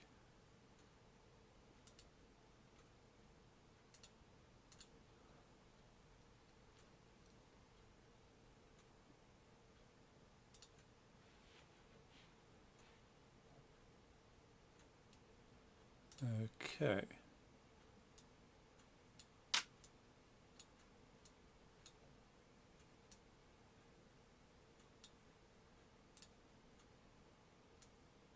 There we go, that's what I want to see. I'm probably just about to see at the top right corner now. When I move these sliders, those numbers change. Which is good, because these numbers are not directly attached to here. They're not directly attached to anything, they're just free floating numbers now. So this slider changing number means I can have another slider change that number and have that number change something else. So let's stop the game there. So what we do want is when we go to scenes, go to level 1, and we got the sound effects. We want sound effects volume here. Where is it? Volume.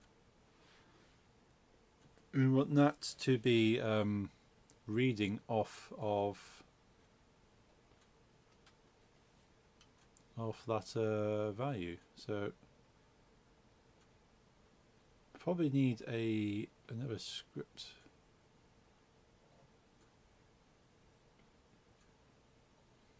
So we attach a script to that and it will load the values on load.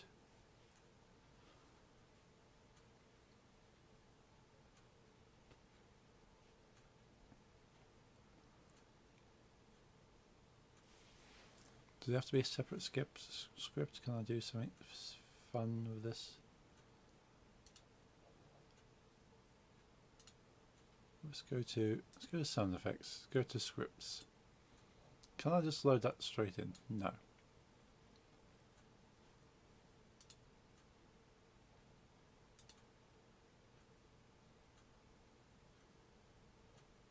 I'm going to have to write a script, aren't I? Okay, so it's going to be a new script called I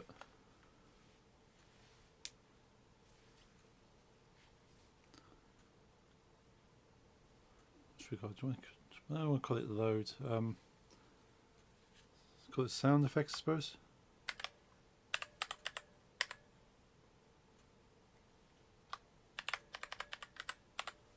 Although I must have one that says sound effects already. I do.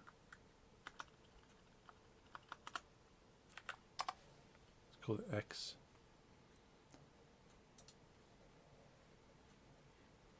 Do have a sound effects already.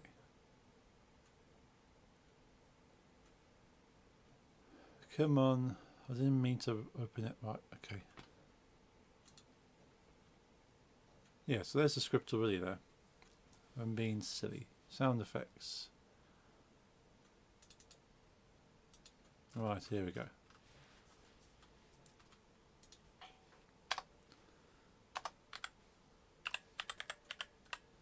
Public void start.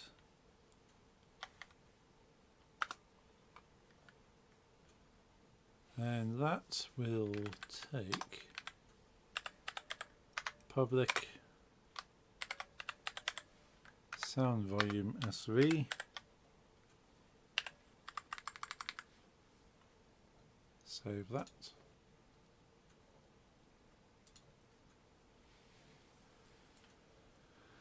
And go to sound effects. We now have an option for that. Drag that in there.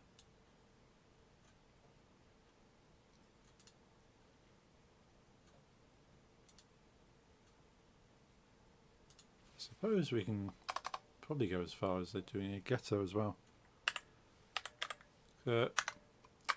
They generally advise for sharing values back and forth. For kind of like keeping it clean and keeping it safe, as you don't write directly to a value, you kind of hide the value, like the variable, and then you write functions that deal with getting and working with the value. And they're called gets and sets, or getters, setters. So that's kind of what I've done here. I've got some setters. So you've got set BGM volume, set SFX volume. We do a get, so it is a, let's call it a float. So public float get BGM underscore volume.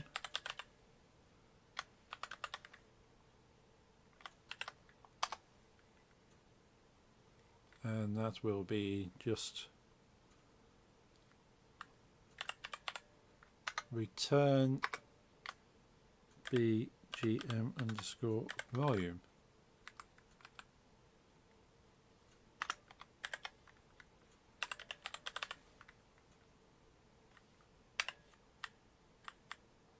Did not want to use get.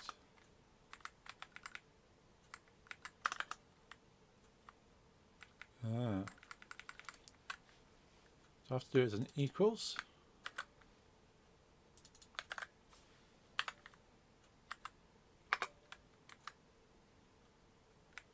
I must have done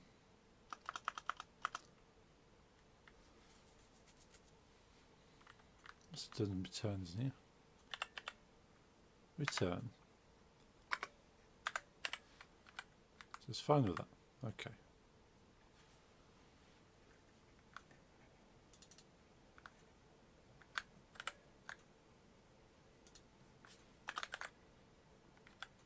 It's fine with that. I don't understand why it didn't like it before, but there we go. That's how coding goes. I think it starts to assume something because it starts to assume it. It goes, well, you didn't do the thing I assumed you were going to do, and therefore it is wrong. You go, no, you got it wrong. I didn't. Let's start again.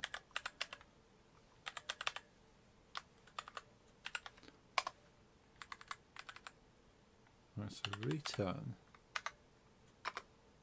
SFX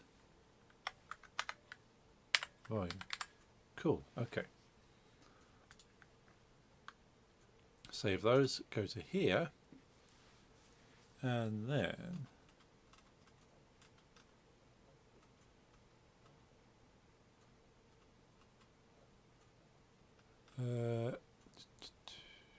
sound source. So is it src dot volume equals sv dot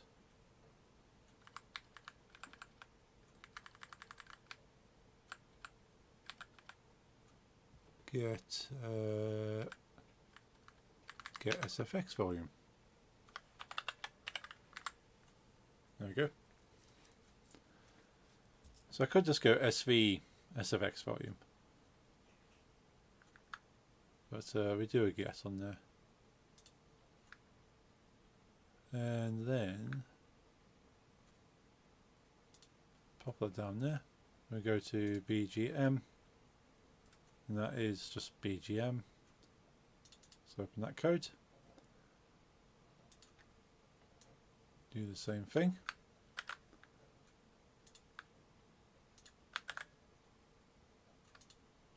Play menu.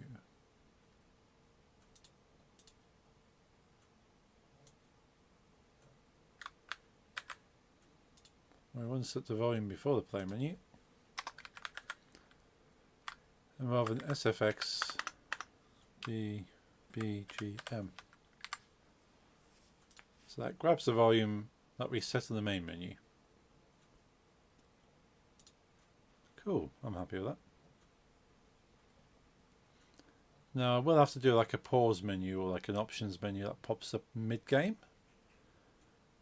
Maybe that's where the projectiles are, I don't know. But let's go to scenes, main menu, save that one, yes. Save everything.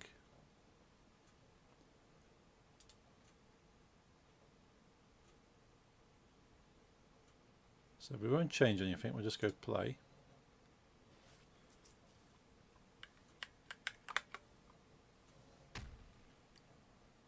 Object cannot be set of instance. Object reference not set to an instance of object. I'll have to check that.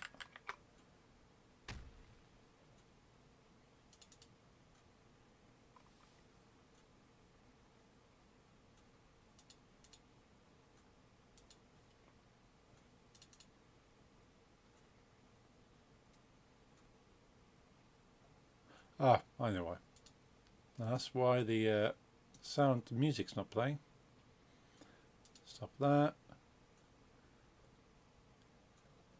I know why. I was too quick. I jumped the gun. Go to BGM. Go to scripts. Need to drag that into there. There we go. It now knows what it's looking at. Go back to scenes. Loads back to main menu. Nice. Save that. Okay. Now make sure it all works. So play.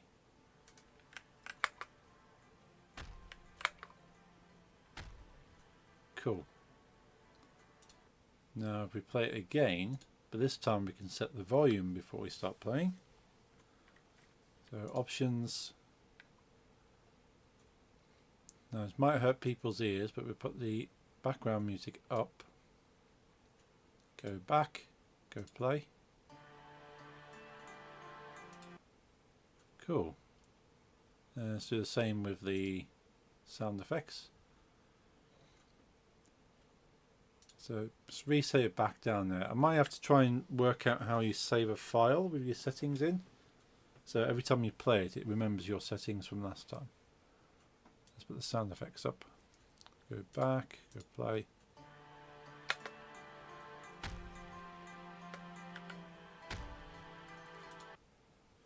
That actually sounds loud enough. Has it actually set it? Might have done.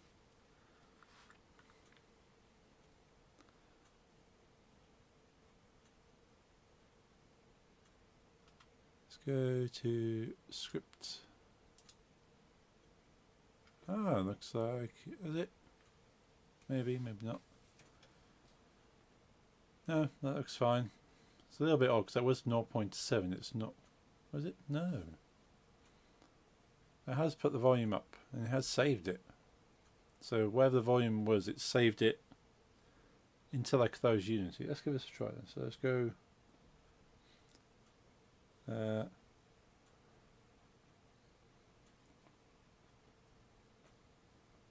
suppose I wanted to read off that, don't I?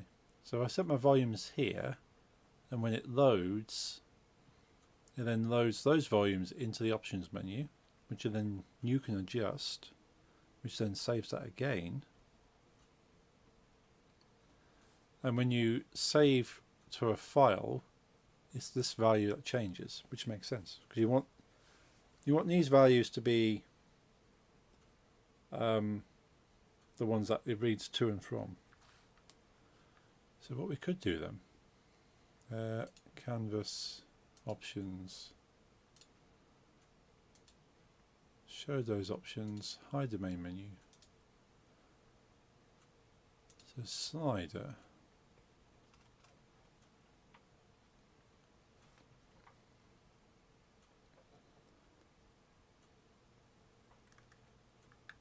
So the sound effects slider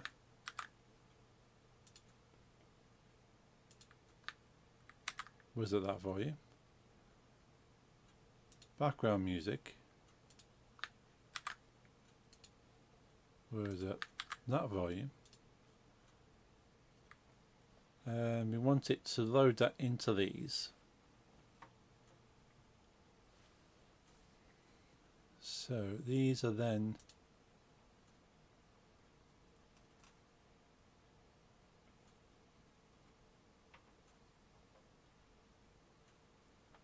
these, I suppose you put it into the main menu. Then you still got the sliders again. I really won't have to do that.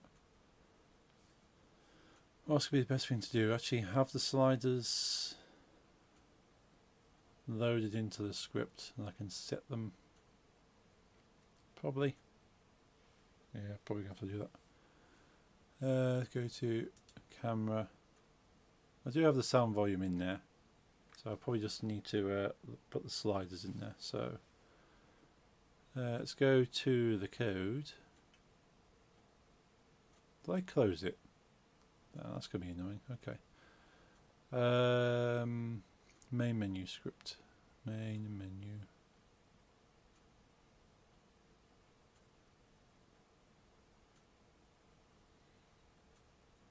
There it is.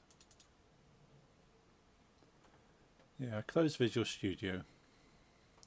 So I'm going to have to re-link that on OBS. Every time I close and open Visual Studio, OBS has no idea what I'm supposed to be looking at. Despite it being the same program and the same window, title, and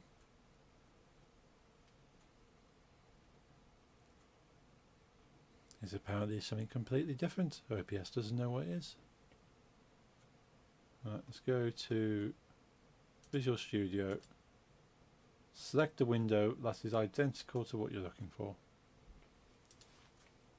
Right, so we've got the sound volume. Probably going above here, so public game object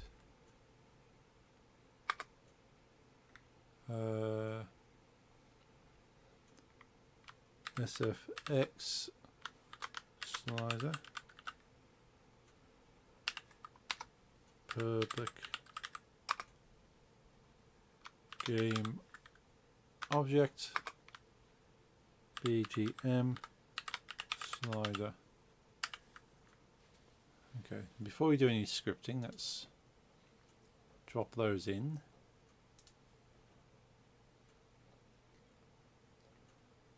So main camera,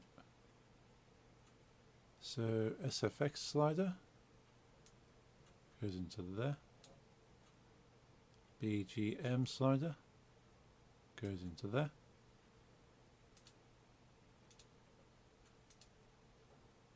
Let's go to the code.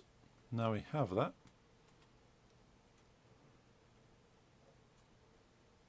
It's probably going to be on start, I would say. What would you have it when it shows it? Before it actually shows the options.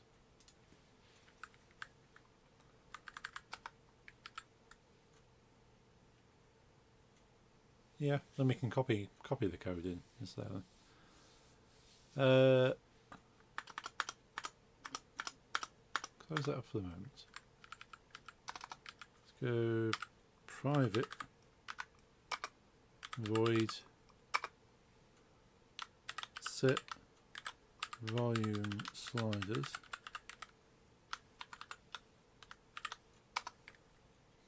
so sfx slider dot value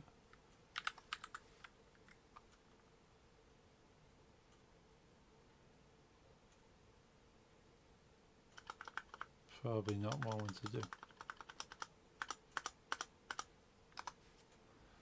So we make this a slider, don't we? Is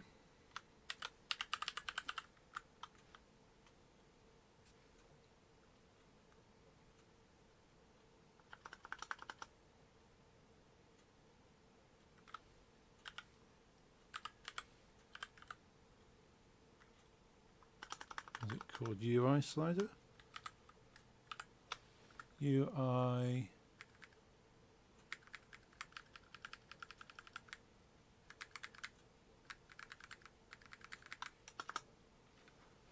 okay, so have a look what the actual object is.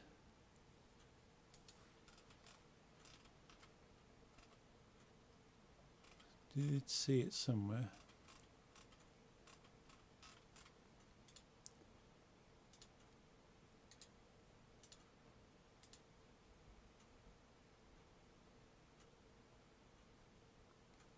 Yeah, slider.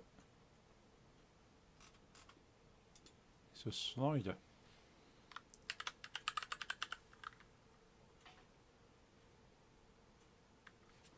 Unless it needs to have a yeah, Unity Engine UI. Probably need to have that in there.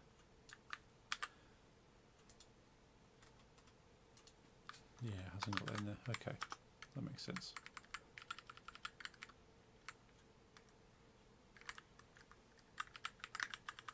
It needs to reference the library that uses them. Right, so now he knows what a slider is. So sfx slider dot value equals sv dot get sfx volume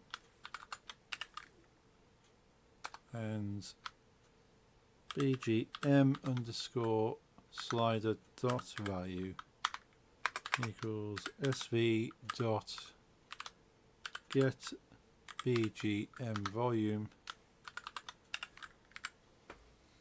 and then we want that to be ran when we switch to the options menu.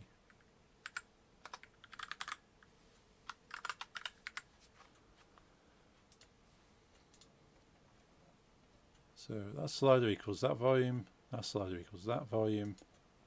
Apply the volumes when loading the game.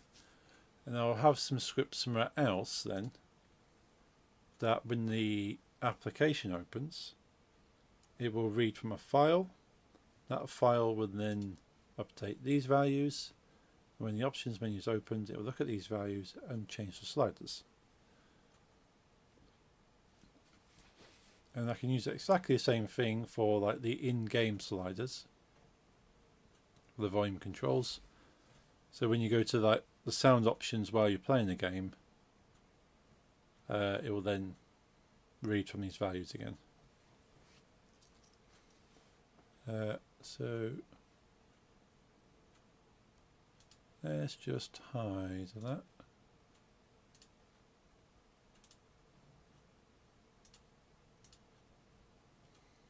Let's go save.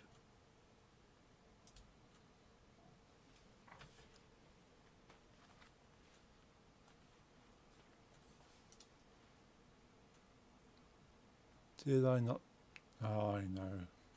Because I changed their type. It goes, I do not know what you mean by this. Yeah. Has it? No, they're in there.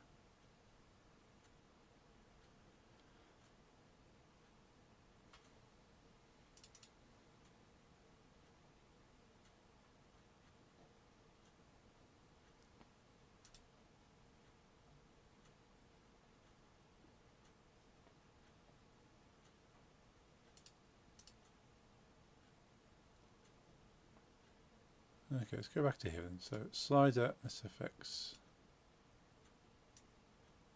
into there. Slider BGM goes into there. Sound volume. Main options. Main to main. Options to options. Not sure what it was on about then, because that's all happy. Let's run the game again.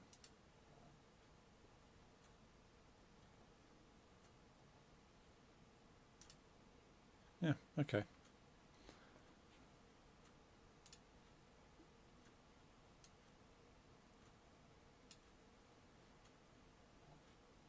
That goes in like that.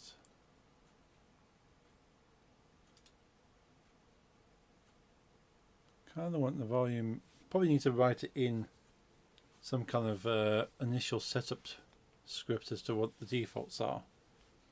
And then if it reads different from a file, then to overwrite those defaults. That's probably what needs to happen.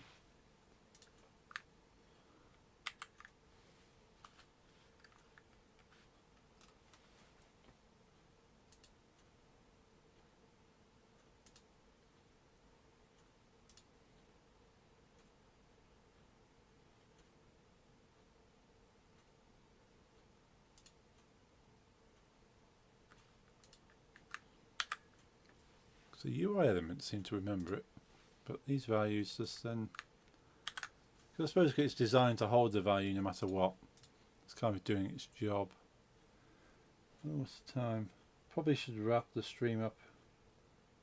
I'm going for nearly 2.5 hours. It always goes so quickly.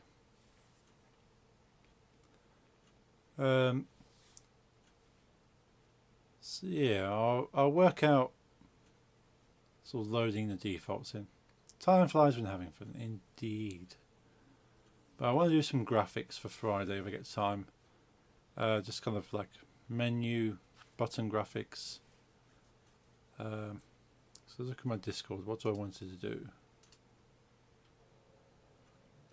So I said I wanted to design a better UI for selecting the rocks. So that's just.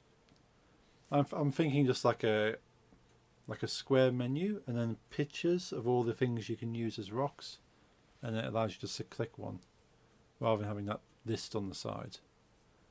And then maybe if some of them need to be unlocked through the gameplay, they can just be like shadowed out like you see in some games, or like a big question mark to say, ooh, you haven't unlocked this one yet.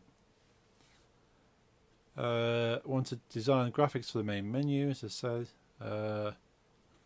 Options menu I've done now. Done the options menu. That works to a certain degree.